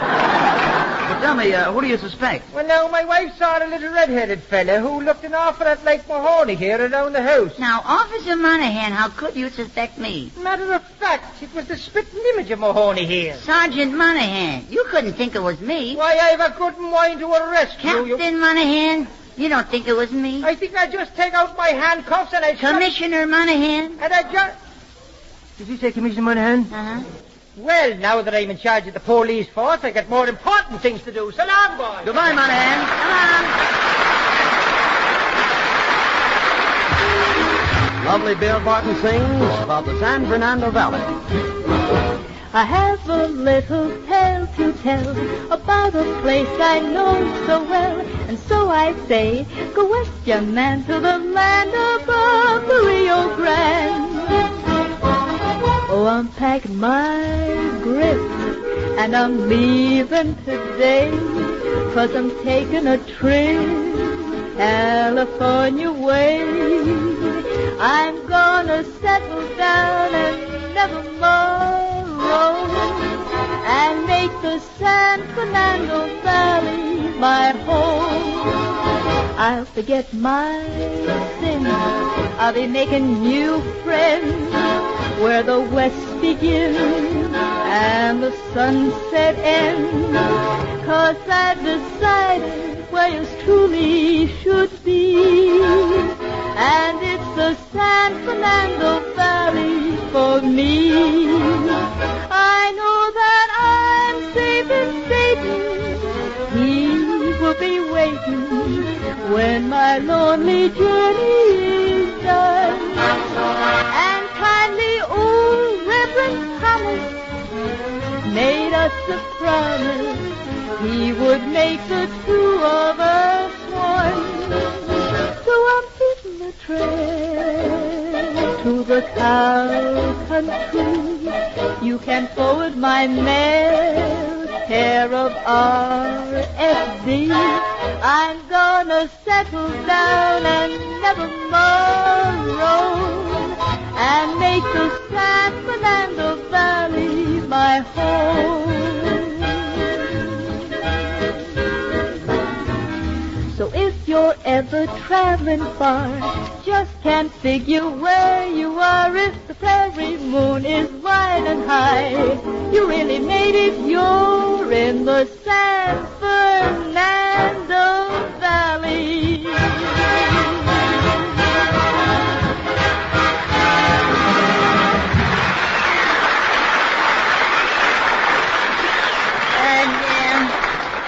Once more, let us return to my present. I'll go. Oh, it's Daphne. Well, come in, Daphne. Gee, you look pretty today. What's eating you? Jerry's having a birthday today, and he's campaigning. Oh, I get it. That's not the point. The point is, will I get it? Will you get what? The bicycle I want. Well, I don't know, but I'm going to a fortune teller to see what my boyfriend is going to give me for my birthday. A fortune teller? Yeah, one of them astrologists. No, you mean astrologists. I know a little bit about astrology myself. What sign were you born under? I wasn't born under no sign. I was born in the front bedroom. No, you don't understand. You see, you were born under the sign of Zodiac. The Zodiac is a group of 12 stars. Gee, 12 stars. Must be an MGM picture. Now tell me, what is your star? Victor Mature. No, and I'm talking about the heavenly body. That's what I'm talking about. No, I mean, when were you born? Oh, about 9 o'clock. Mother was out playing bingo. My, was she surprised when she got home? Maybe she won you in a bingo game, huh? Oh, I don't think so, because I remember Pop saying I was no prize. Look, what I'm trying to find out is what month you were born. Oh, December. I remember I wanted to be home for Christmas. Oh, well, then you were born in Capricorn. You're crazy. I was born in Brooklyn. Well, you see, I was born on the Leo, or the Lion. Yeah, and he's been lying ever since. I was born under the sign of the Lion. Oh, you were born at the zoo. Yes. No. Oh, let's forget the whole thing. I bet I know what you want for your birthday. Yeah? What? Frank Sinatra? Oh, please. How many times do I gotta tell you don't mention that name so sudden? Oh, honest, every time I hear that gorgeous voice, I get so much spring in my bobby socks, I get fall in my yarches. Oh, well, I gotta be going now. So long. Goodbye. So long, Daphne. So long.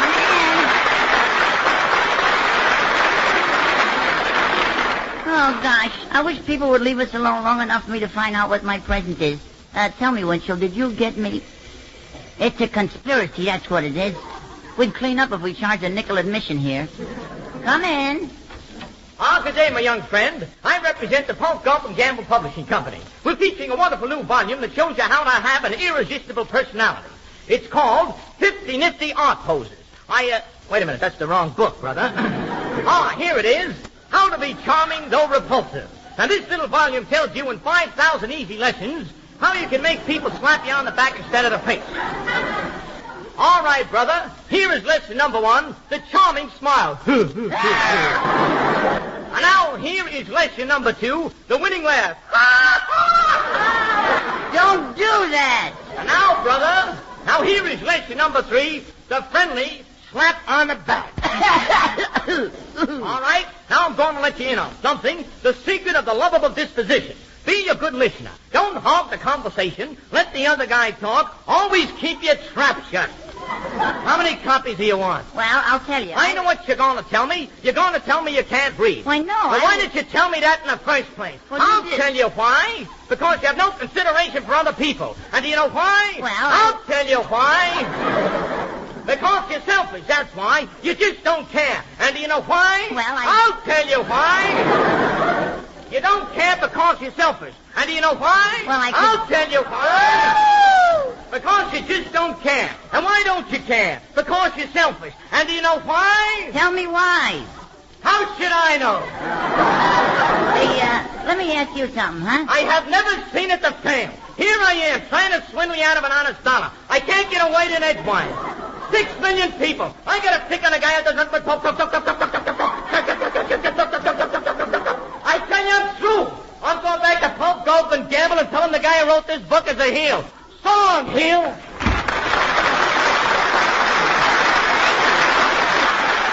Wow. What a character that guy was, huh? Hey, Paul. Yes, Jerry? Don't you think it's time we got back to the question of the birthday present? Well, I suppose you realize you don't really deserve it. What do you expect me to say? Well, after all, I am very fond of you, and I don't think you really mean to be bad. Of course not. You're just full of mischief. That's it. Why didn't I think of that? So, I'm going to give you your present. Oh, boy. Here it is. How do you like it? Oh, a bicycle. Oh, gee whiz, this is wonderful. You're great. It's marvelous. It's terrific. Why, it's even mediocre. Yeah. Well, I'm glad you like it, Jerry. What do you plan to do with it? Do with it? Yeah. Oh, boy. Fishing trips. Right to the park. When I got errands to do, just zip, zip, and I'm back. You forgot the bread I told you to get. Sorry. Zip, zip. Here it is. Yeah, but you know, Jerry, there's a hat that goes with this bicycle. A hat, too? Certainly. Gee whiz, this is too much. What kind of hat, huh? Well, on the front of it, it says Western Union. Oh, boy. What? You mean I gotta work? Take it back. I don't want it. Take it back. I don't want it. Well, folks, that's our show for tonight. And with it, we bid goodbye to Paul and Jerry for the summer. We hope you'll be with us again next week at 9:30 p.m. Eastern Wartime when we'll be inaugurating a new program. So for the time being, at least, here's Paul Winchell to say, so long, folks. Have a nice vacation and don't get too much of a sunburn. And Jerry Mahoney, who says, ouch. What's the trouble, Jerry? I'm already burned to a charcoal. Oh, never mind. Well, good night, folks, and hope to see you again in the fall. Good night. The Paul Winchell-Jerry Mahoney Show was written by Houston Bob Hastings and Arthur Alsberg and was produced by Roger Bauer in the WOR Mutual Theater in New York. This is Mutual.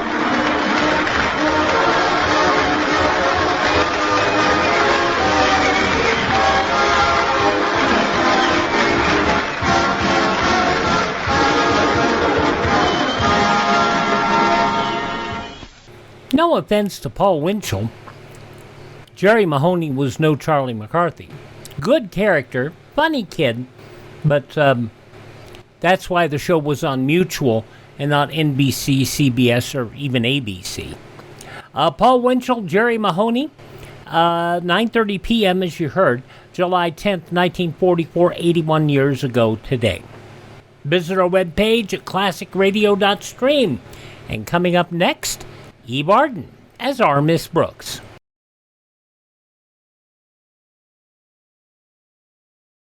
Listen and learn through civil defense. This is Johnny Cash. I'd like all of you to remember that America can withstand enemy attack if we support the emergency plans of our community and learn to help ourselves. Make sure you're prepared. Contact your local civil defense office today. We continue now on Classic Radio Theater with Wyatt Cox with an episode of Our Miss Brooks starring Eve Arden from one of their late shows. This goes back 70 years ago, July 10th, 1955.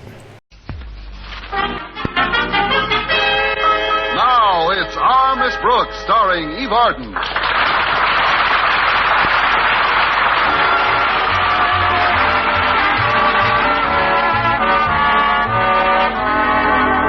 Well, some people are just naturally shy and retiring. But according to our Miss Brooks, who teaches English at Madison High School, Mr. Boynton overdoes it. Yes, we don't even hold hands when we go to the movies. Except, of course, when I surreptitiously slip him the 65 cents for my ticket. Even that slight contact could be more romantic if it lasted a bit longer. But the minute he feels a $50, a dime, and a nickel, he lets go. I remember one night I was 15 cents short. That's the hottest time I've had with him in 6 years. After brooding about this stalemate all week, I decided last Thursday night to give him up once and for all, to put him completely out of my mind.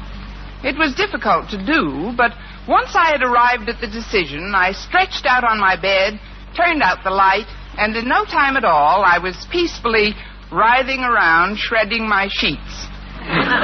Friday morning, my landlady had an even rougher time than usual trying to wake me up. Connie, wake up, Connie. Connie, time to get up, dear. Rise and shine, Connie. Oh, good morning, Mrs. Davis. Thanks for waking me. I've got to get to school. What's this? What am I doing with my clothes on? You put them on 10 minutes ago when I woke you the first time.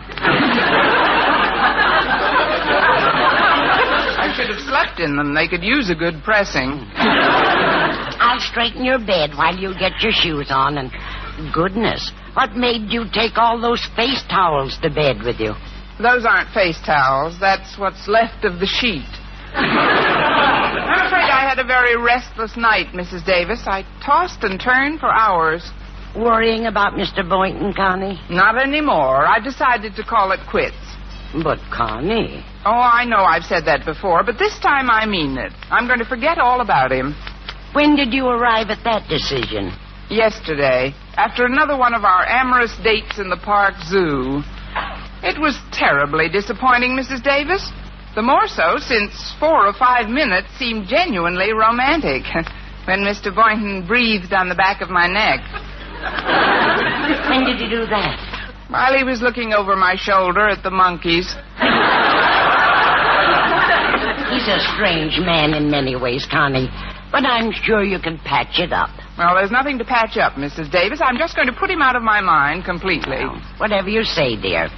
Now, please put on your shoes and come into the dinette. Breakfast will be ready in a jiffy. You go on ahead. I'll be right in. Oh, gosh, I'm sleepy. Oh, don't take too long, dear. I don't want your grapefruit to get cold. Don't worry. I'll be there in a minute.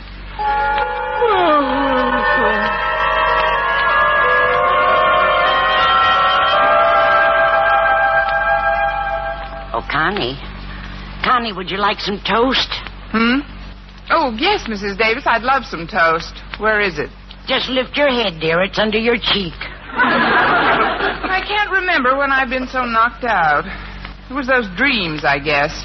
I must have dreamt of 100 people, and every one of them looked like Mr. Boynton. Well, that's the way it goes, dear. The minute you try to forget someone, he takes over your thoughts completely. Maybe if I read the morning paper, I can get him out of my mind. Let's see what the headlines... Mrs. Davis, look, on the front page, a picture of Mr. Boynton. Let me see. Why, Connie, what's the matter with you?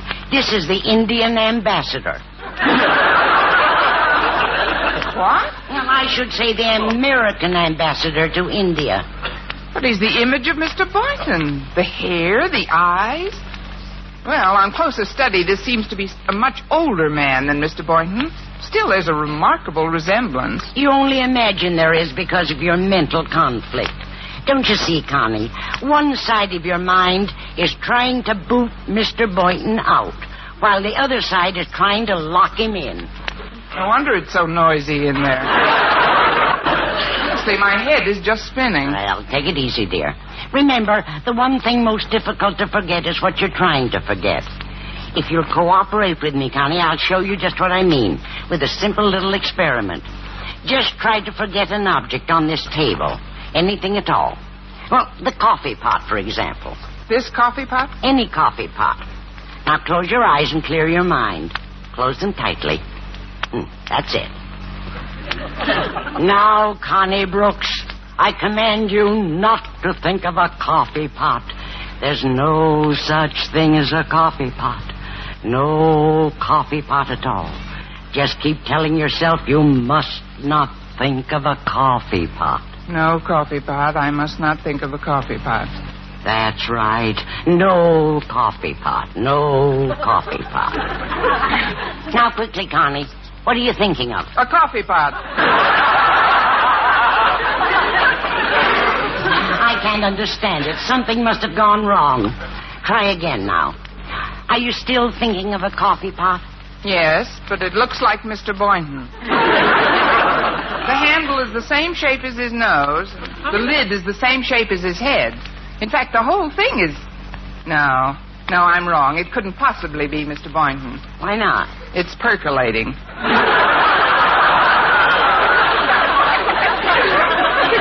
Oh, well, I'll have some coffee. Oh, somebody's at the front door. Oh, there's the phone. We're a big hit this morning. I'll see who's at the door, and you answer the phone, Connie. Hello? Good morning, Miss Brooks. This is Mr. Boynton. Oh.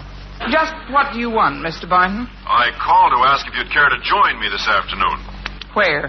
At the Museum of Natural History. They're going to exhibit for the first time a red-tailed field mouse from France. Should be very exciting. A French field mouse? That's right. Well, kiss him on both cheeks for me. I can't make it. I don't quite understand your attitude, Miss Brooks. You sound rather unfriendly this morning. Excuse me, Connie, but there's 5 cents postage due on this cookbook that just arrived, and I haven't a bit of change. Would you pay the postman for me? He's waiting at the door. Oh, certainly, Mrs. Davis. Hold the phone a minute, will you, Mr. Boynton? All right. I understand Mrs. Davis owes you... Yikes!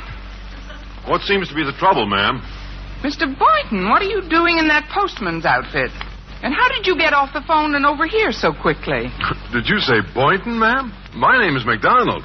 I'm the new postman in this district. Now, if you'll kindly give me a nickel that's due... Here's your nickel, Mr. McDonald, but please do me a favor. Wait here just 1 minute. It's very important. Okay. Hello? Are you still there, Mr. Boynton? Oh, yes, Miss Brooks. That's all I wanted to know. Bye. Mr. McDonald? Oh, yes, ma'am. Bye. Mrs. Davis, why didn't you tell me that our new postman is the image of Mr. Boynton? What are you saying, Connie? Mr. McDonald doesn't look any more like Mr. Boynton than I do. And he's got a thick Scottish burr. Burr? He doesn't have any more Scottish burr than a French field mouse. Or an Indian ambassador. Now, dear, pull yourself together. You see, Connie, when my sister Angela was being treated for her absent-mindedness, I learned quite a bit about psychiatry. Well, what has that got to do with me? Just this, dear. As a result of your decision to break things off with Mr. Boynton, you are suffering from a combination of visual and auricular hallucinations. You see Mr. Boynton's face on other people because you want to see it. You hear his voice because you want to hear it. All this may be likened to a mirage. You see what I'm driving at? Exactly. You're trying to tell me that I'm perceiving objects which have no foundation in fact.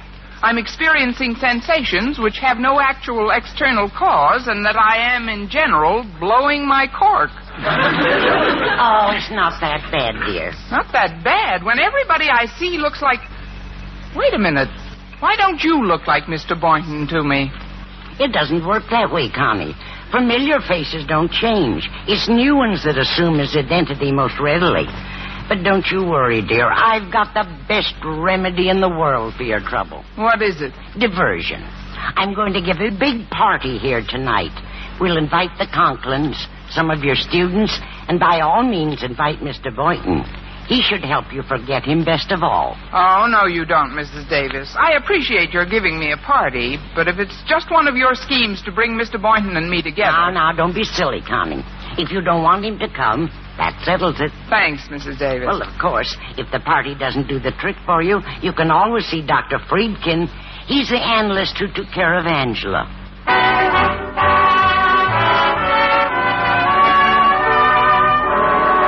Well, I finally got to school, but spent the whole morning like someone in a dream. Reality seemed to return when I stood in front of the steam table in the school cafeteria and set some lunch on my tray. Hello, Miss Brooks. Hello, Mr. McDonald. I was just about...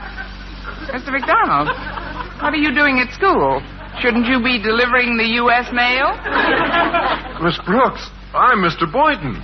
What have I got to do with the U.S. mail? Or the U.S. female, for that matter.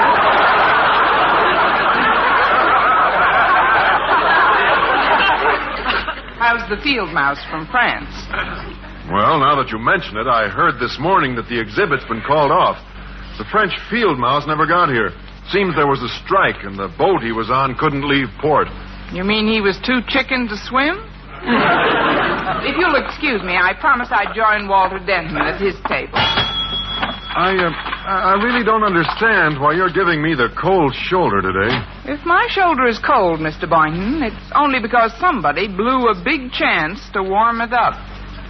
I don't quite understand that either. Well, maybe some of your companions at the zoo could explain it to you. Now, look, if there's something I've done that why are you staring at me so strangely, Miss Brooks? Oh, I was just wondering. Mr. Boynton, do you have a twin brother who's a postman? Or an Indian ambassador? Of course not. Do you have a twin brother who's a coffee pot? Never mind. You really must excuse me now. But, Miss Brooks... Goodbye, Mr. Boynton. Hello, Walter. How's everything? My cup of happiness is slopping over. Here, let me set your tray down for you. Oh, thanks. Yeah, if I may make an observation, you don't seem in a very good mood for your party. I haven't seen you smile all day. Oh, don't let that fool you. The only reason I'm not smiling is because I'm miserable. Don't ask me why, Walter. It's extremely personal. Well, as a matter of fact, while I was changing classes, I saw Mrs. Davis driving by, and she stopped to tell me that I should try to cheer you up because you feel so miserable over Mr. Boynton that she's throwing a party tonight to help you forget him. That's what I say. It's personal. At least my trying to forget Mr. Boynton should be personal, Walter. Now that you're in on it, I hope you'll keep it to yourself. Oh, don't you worry, Miss Brooks. Only a blabbermouth would spread around a thing like that. Say, there's Harriet Conklin. Oh, you don't mind if she joins us for lunch, do you? Well, Over here, Harriet. Hi, Walter. Hello, Harriet. Hi, Miss Brooks. What's this I hear about your trying to forget Mr. Boynton? Where did you hear that, Harriet? I said, where did she hear that, blabbermouth? Yeah, correct, Miss Brooks. But Harriet'll keep your secret. You can depend on that. Oh, you certainly can, Miss Brooks. Gosh, the cafeteria's awfully crowded today. Do you mind if Daddy and I have lunch with you? Oh, well, Over Harriet... here, Daddy. Hello, Mr. Conklin. Hi, Mr. Conklin. It's always a great honor to share our festive board with the beloved principal of our beloved school. In fact, no other personage on earth would be more welcome to our beloved... Oh, shut up.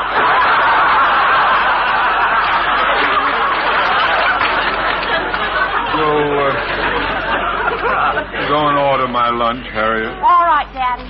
I see you finished your lunch, Denton. And so, as the Latin saying goes, omnium deriosum nihi disputandum. Meaning what? Get lost. Oh, sure. See you later. So long, Walter. Now then, Miss Brooks. Yes, sir? What's this I hear about you trying to forget Mr. Boynton? I don't know. What's this you hear about me trying to forget Mr. Boynton? I don't know. What's this I hear about you trying to forget? We're in a rut, sir. Frankly, I don't care to discuss my personal life.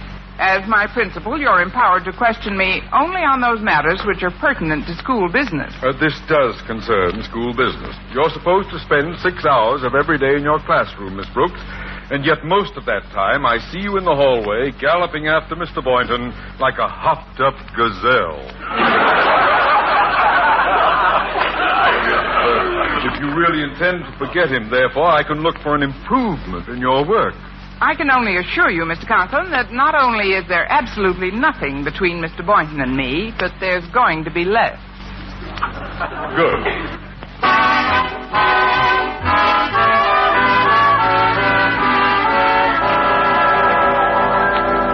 Well, later that evening, the Help Me Forget Mr. Boynton party was about to begin with some strange people whose names Mrs. Davis was trying to help me remember. Some of the guests had already arrived. I'll go set the table, Mrs. Davis. Oh, thank you, Harriet. My, it's going to be a wonderful party, Connie. Let me see. Mr. Conklin is bringing Mr. Abernathy. Walter Denton is bringing a pal from Clay City High. Chester Pruitt, I believe his name is. Then there's Mrs. Foster. Mrs. Foster? A friend of mine who works at the beauty shop.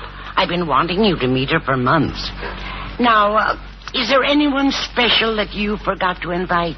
Just the postman. I can't get over how closely he resembled Mr. Boynton when I met him this morning. Even his voice was the same. I told you, Connie, you created such a violent mental conflict when you decided to forget Mr. Boynton that your eyes and ears played tricks on you.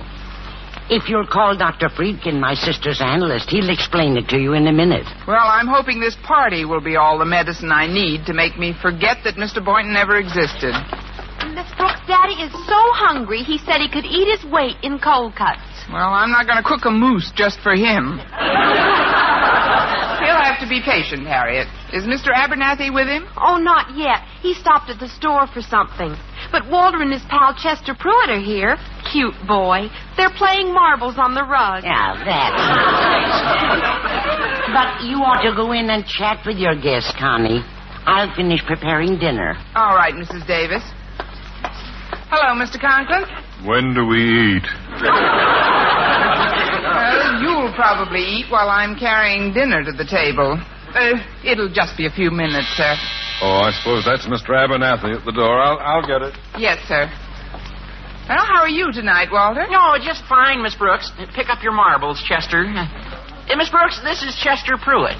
Oh, pleased to meet you, Miss Brooks. Whoops! Oh, come now. What sort of a gag is this, Mr. Boynton? Mr. Boynton? No, this is Chester Pruitt, Miss Brooks. But he's the image of Mr. Boynton. That is, to me, he resembles him very much. But then... would you move your feet a little, Miss Brooks? I want to look around the floor. Wait a minute, I've got to get this straight. Oh, please, Miss Brooks. I haven't got all my marbles. You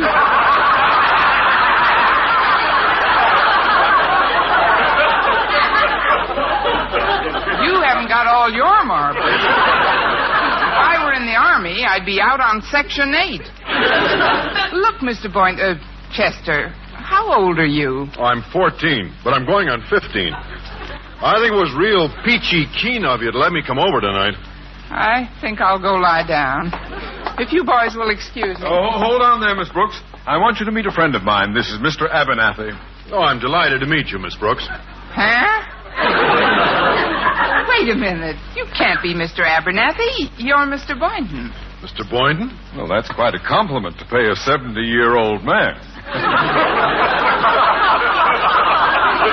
Boynton is a young biology teacher at Madison, Fred. Well, bless you, Miss Brooks. If I had my new dentures with me, I'd bite you.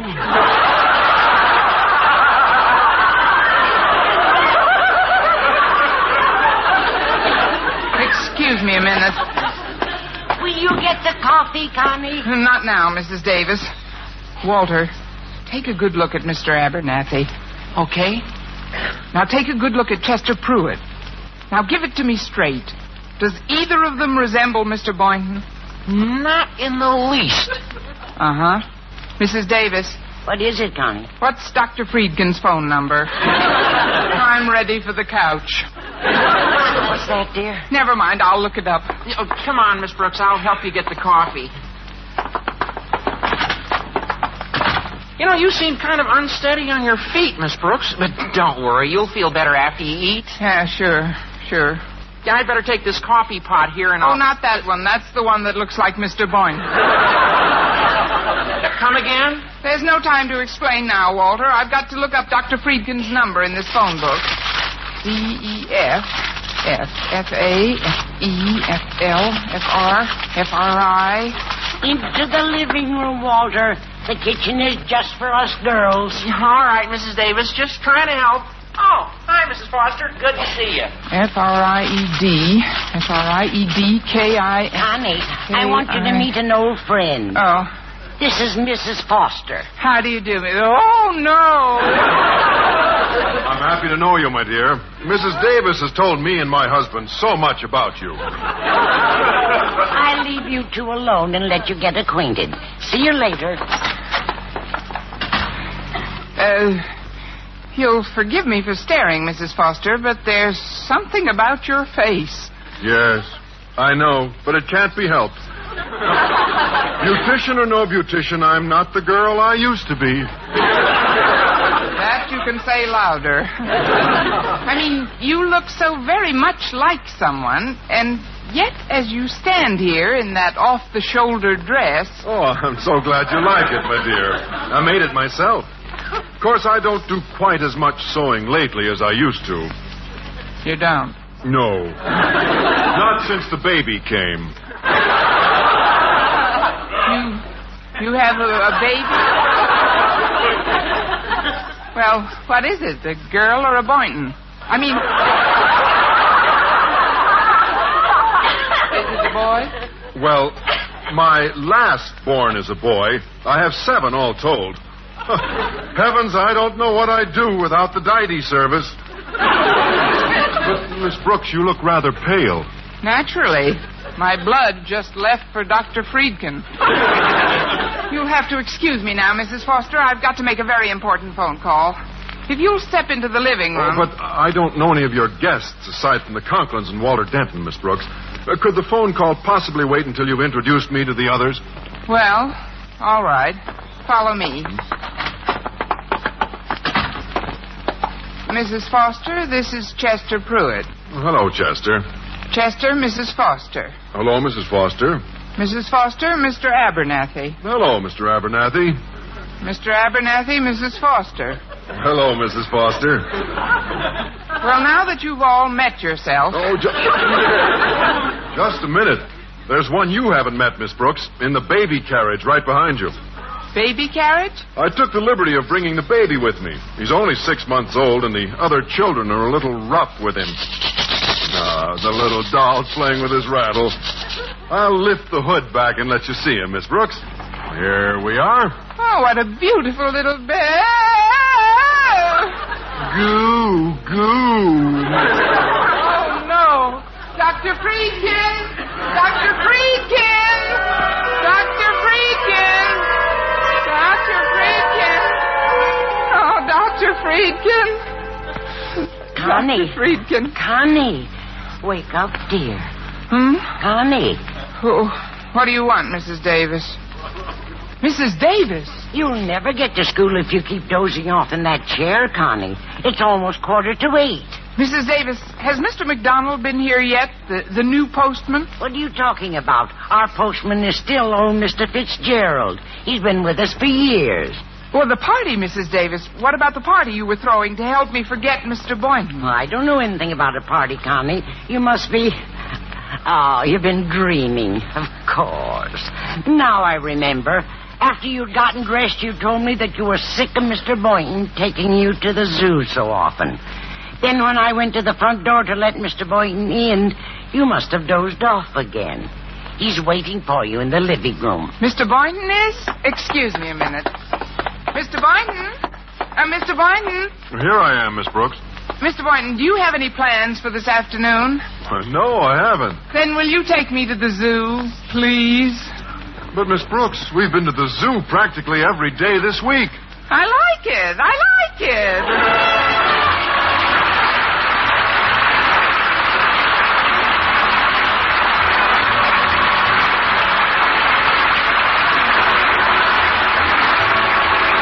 Miss Brooks, starring Eve Arden, transcribed, distribution directed by Larry Burns, written by Joe Quillen and Al Lewis with the music of Wilbur Hatch. Mr. Conklin was played by Gale Gordon. Others in tonight's cast were Jane Morgan, Dick Crenna, Bob Rockwell, and Gloria McMillan. Be sure to be with us next week for another comedy episode of Our Miss Brooks. And that was an Armed Forces recording of Our Miss Brooks, starring Eve Arden, 8 p.m. Sunday, July 10th, 1955. That's where the show would stay for another 2 years. In that time slot, it would end in 1957. Okay, we'll wrap things up here with the couple next door. They'll be up next.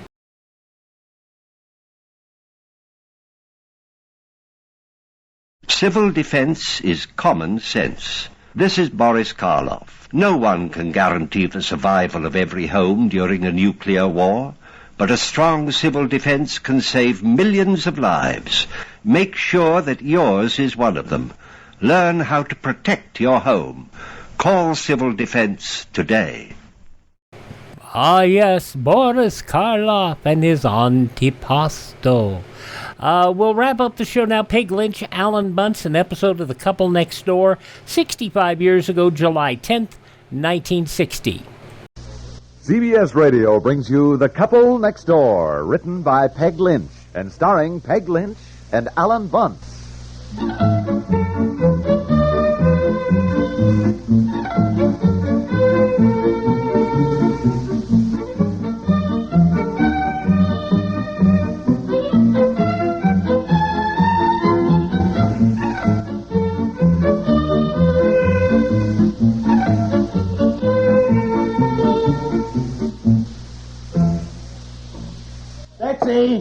Betsy! Oh, Betsy! Oh, Aunt Effie, where is Betsy? I don't know, but I do know that you're going to wake Bobby the way you yell and the way you slam doors. Oh. Look in the living room. Oh, well, Betsy, where the heck is Betsy? Oh, I don't know, dear. I'm busy fixing these flowers. She may have gone upstairs. I think I saw her go past the doorway a few minutes ago. It's impossible to find anybody in this house. You just yell your lungs out and they never... Betsy! Yes, I know, and you're going to wake the baby, too. Betsy! Are you calling me, Daddy? Oh, Jolly, yes, I am calling you. That's your name, isn't it? Now, where the heck have you been? I don't know, around. What do you want, Daddy? Well, of course, now I can't remember... Oh, yes. I am trying to mow the lawn. I want you to come outside and pick up all that junk that you've got all over the place. All those ragged towels or something that you've been playing with. Oh, I didn't do that. Aunt Effie did. Aunt Effie did? Well, what are they? I don't know. Well, Aunt Effie! What are you yelling about now? Well, I was out there trying to mow the lawn, and look, where is Aunt Effie? She was right here in the kitchen 2 minutes ago. Well, I don't know where she is, dear. I came out to fill up this vase. Well, Aunt Effie! She may have gone to the basement. The door is open. Oh, Aunt Effie, you down there? I think she went past us and went upstairs, Daddy, when you were in the front hall. Golly, you think we lived in a 200-room mansion? It's impossible to find anybody around this place. By golly, you know what we're going to get? We're going to get a buzzer system. You know something else? I am going down to the hardware store, and I'm going to get it, and I'm going to install it tonight. There's going to be one... Let's see. There's going to be one right here and in the front hall. Are you and talking we're going to me, dear? I'm in the living room. Well, how the heck did you get in there? No, I'm just talking to myself as usual around here. I said I'm getting a buzzer system, and I am installing it tonight.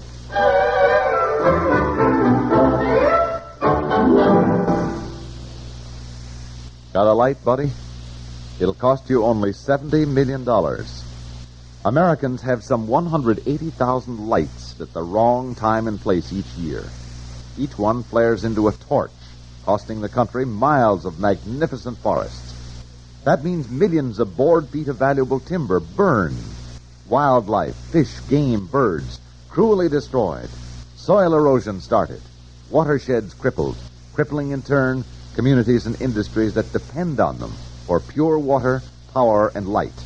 Homes are leveled. lives are lost. A waste? The word is hardly adequate. And to think 9 out of 10 of these fires are caused by human carelessness. Resolve that your carelessness won't fire the forest this year. Crush out cigarettes, break matches in 2 after using them. Drown campfires, stir the ashes, and then douse them again just for good luck. It'll be your good luck as an American if we can cut down the forest fire toll this year.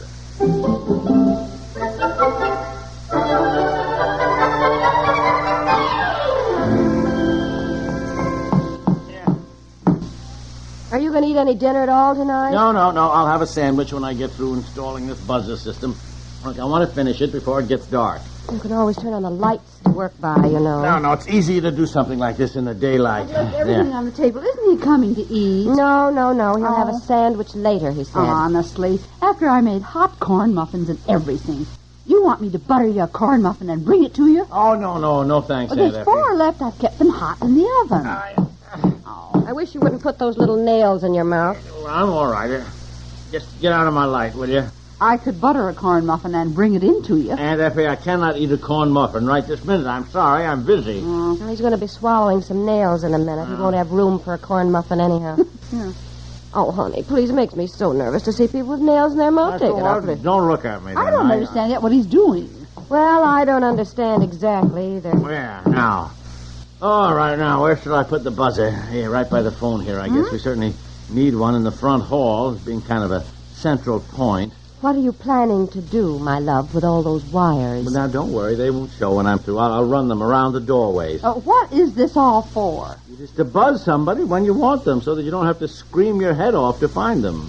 Well, how are you going to know who wants who? Well, we'll each have our own buzz. Like, one long, one short, or 2 shorts and 1 long, that sort of thing. I don't see how a system like that's going to work at all. Well, it'll work better than having no system at all. Where are you having the buzzers? Well, it's going to be one in the upstairs hall, one down here in the front hall, see, by the telephone. Then when the phone rings, and, well, say it's for me, instead of hollering, all you have to do is buzz for me. I mean, I've heard the phone ringing, so I know it's the phone, so I come running, or I pick up the phone upstairs if I'm up there, or the extension in the kitchen. And what if you're outdoors? I'll still have to yell. Yeah, I'm having a buzzer just inside the garage. Well, you won't hear it if you're way down the beach by the lake. Yeah, well, I thought of that too, Aunt Effie. I'm hanging up a bell, not on the system, you understand, just a big old bell that I'll hang there on the porch. And when you want somebody on the beach, you just clang the bell. Well, I must say that's not a bad idea. I can ring that to call Betsy when she's outside. That's a very good idea. It really is. It's very good. There's going to be something when I get it all rigged up. Now, there's going to be 3 buzzers then. 1 in the upstairs hall, 1 down here by the phone, and 1 in the garage? Well, I'm putting another in the kitchen, and eventually I'll put 1 in my den, too. 5 buzzers? Yep, Well, I still don't see how it's going to work. I really don't. Look, if my buzz is 3 buzzers, buzz, and you want me, then you just buzz that. Bzz, bzz, bzz, see? Well, how do I know where you are? Well, you don't. That's the whole point of this, but I hear it and I come running. Oh. You come running to where? How do you know where I am? Well, If there's 5 buzzers, I could have buzzed on any of them.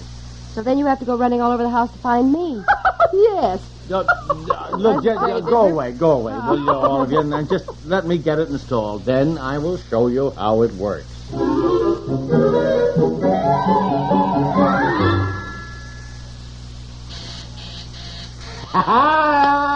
It works. Come here.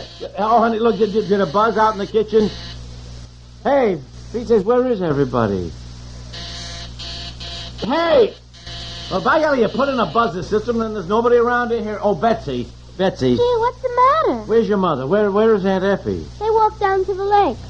Oh, well, wait a minute. Now, what did I do with that bell? I should have hung that up first. Is this it? Oh, yes. Here, give me that. How about that? Daddy, there they come. Yes, sir. I tell you, this is going to work fine. Yeah, I'll hang this up here on the porch tomorrow. What is it? What's the matter? Nothing the matter. I want you to come and see the buzzer system. I've got it all rigged up. I put one upstairs and 1 in the front hall. And this, Betsy, will you stop that, please? And I put 1 here in the kitchen, right? Honey, will you stop that? I was trying it. Well, you've tried it. Now just leave it alone. Goodness, that bell certainly makes a racket. Could you hear it all right down there? Hear it. I'm sure everybody around the lake heard it. Goodness knows they're going to think hearing a bell all the time. Well, anyhow, what I thought we'd do is sit down. Betsy, will you stop that, please? Now, what did Daddy tell you? It's fun. Well, I can see right away what's going to happen. Betsy and her friends will be buzzing the buzzers, and Aunt Effie and I will spend our time racing around to see who wants who. Now, look, Betsy and her friends are not to touch the buzzer unless you want Mommy or Daddy or Aunt Effie. Now, do you understand? Unless she wants us. Betsy always wants something. Now, instead of finding me and asking me, is that all she has to do is ring my buzz and I come running? Well, no, we'll work it out. Well, we bet. I don't like to be a killjoy, dear, really, but We I will do work not it think... out. Now, look, we each have to have a buzz, so let's see. Well, all right, let's see. Let's see, what one do I want? Well, wait a minute. I'll have the one that I had at college at the Gamma Phi House. I had 2 shorts and a long. Oh, was that your buzz? All right. Buzz. Yeah, you have 2 shorts and a long. And now, wait, I'll make lists. These we'll hang by each buzzer until we remember them. All right. Now, here, listen. This is Mommy's. Yeah. I want 10 longs. All right. Oh, no, you're not going to have 10 longs. I think you can have... Well, let's see. Well, if you're having 2 shorts and a long, why don't I have 2 longs and a short? All right. Yeah, all right. Betsy can have 4 shorts. See, like that. No, I don't think that's good for Betsy at all. I think for Betsy they should be all longs. So she's sure to hear them, dear. You know she isn't going to hear that. Well, all right. 4 longs. Right. Yeah, see, that's you, Betsy. That's you, 4 darling. longs. And, 4 longs. Now, let me see. What are you going to have? What would be good for Well, you? all right. I'll take the 4 shorts. All right. Well, if that's settled, I better frost the cake for the picnic tomorrow. And I'll get Betsy to bed, and then let's see. I've got to fix some of those... Oh, now, wait a minute. Don't scatter all over. I'm going to make out the list and go by each buzzer, and then we'll have a rehearsal. See, by golly, this buzzer system is going to work.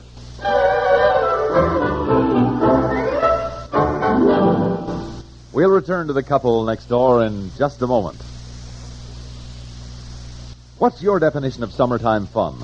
Is it a mountain retreat far from the madding crowd? Is it the beach where you're part of the madding crowd?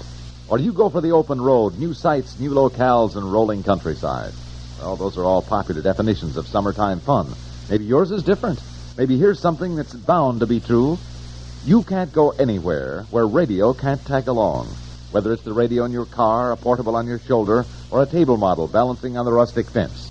Radio can join in your summer fun and add a liberal dose of extra fun for good measure.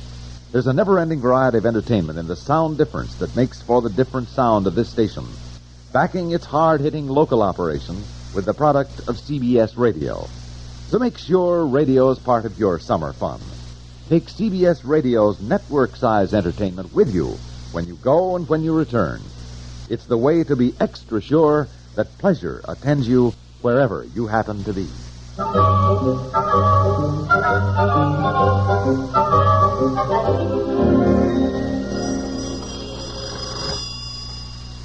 the outside bell. No, it isn't, Aunt Effie. It's the telephone. Hello? Oh, yes. Yes, he is. Yes, just a minute. I'll call him. Is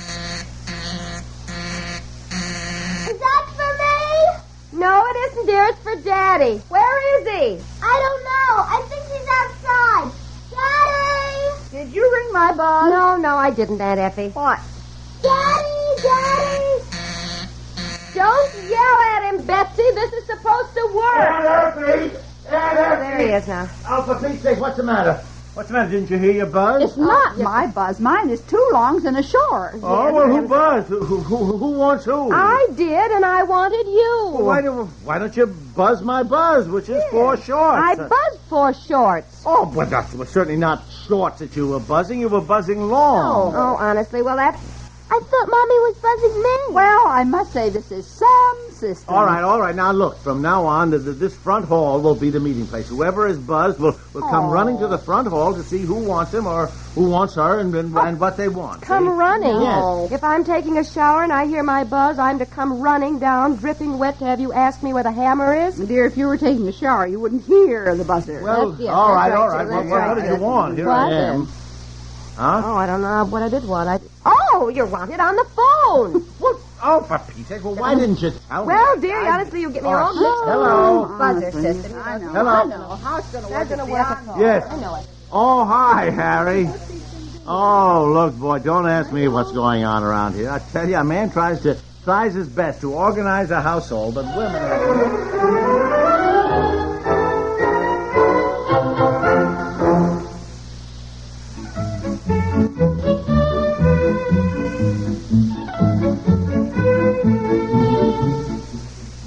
The Couple Next Door is written by Peg Lynch and stars Peg Lynch and Alan Bunce with Francie Myers and Margaret Hamilton and is produced by Walter Hart. 65 years ago, Peg Lynch, Alan Bunce, The Couple Next Door, here on Classic Radio Theater with Wyatt Cox. Visit our webpage at classicradio.stream to support the podcast. And we'll see you on our Friday program for more Classic Radio Theater with the Chase and Sanborn Hour, the Mercury Theater on the air with Dracula, and another episode of The Couple Next Door. Have yourself a great day. See you tomorrow. For Classic Radio Theater, I'm Wyatt Cox.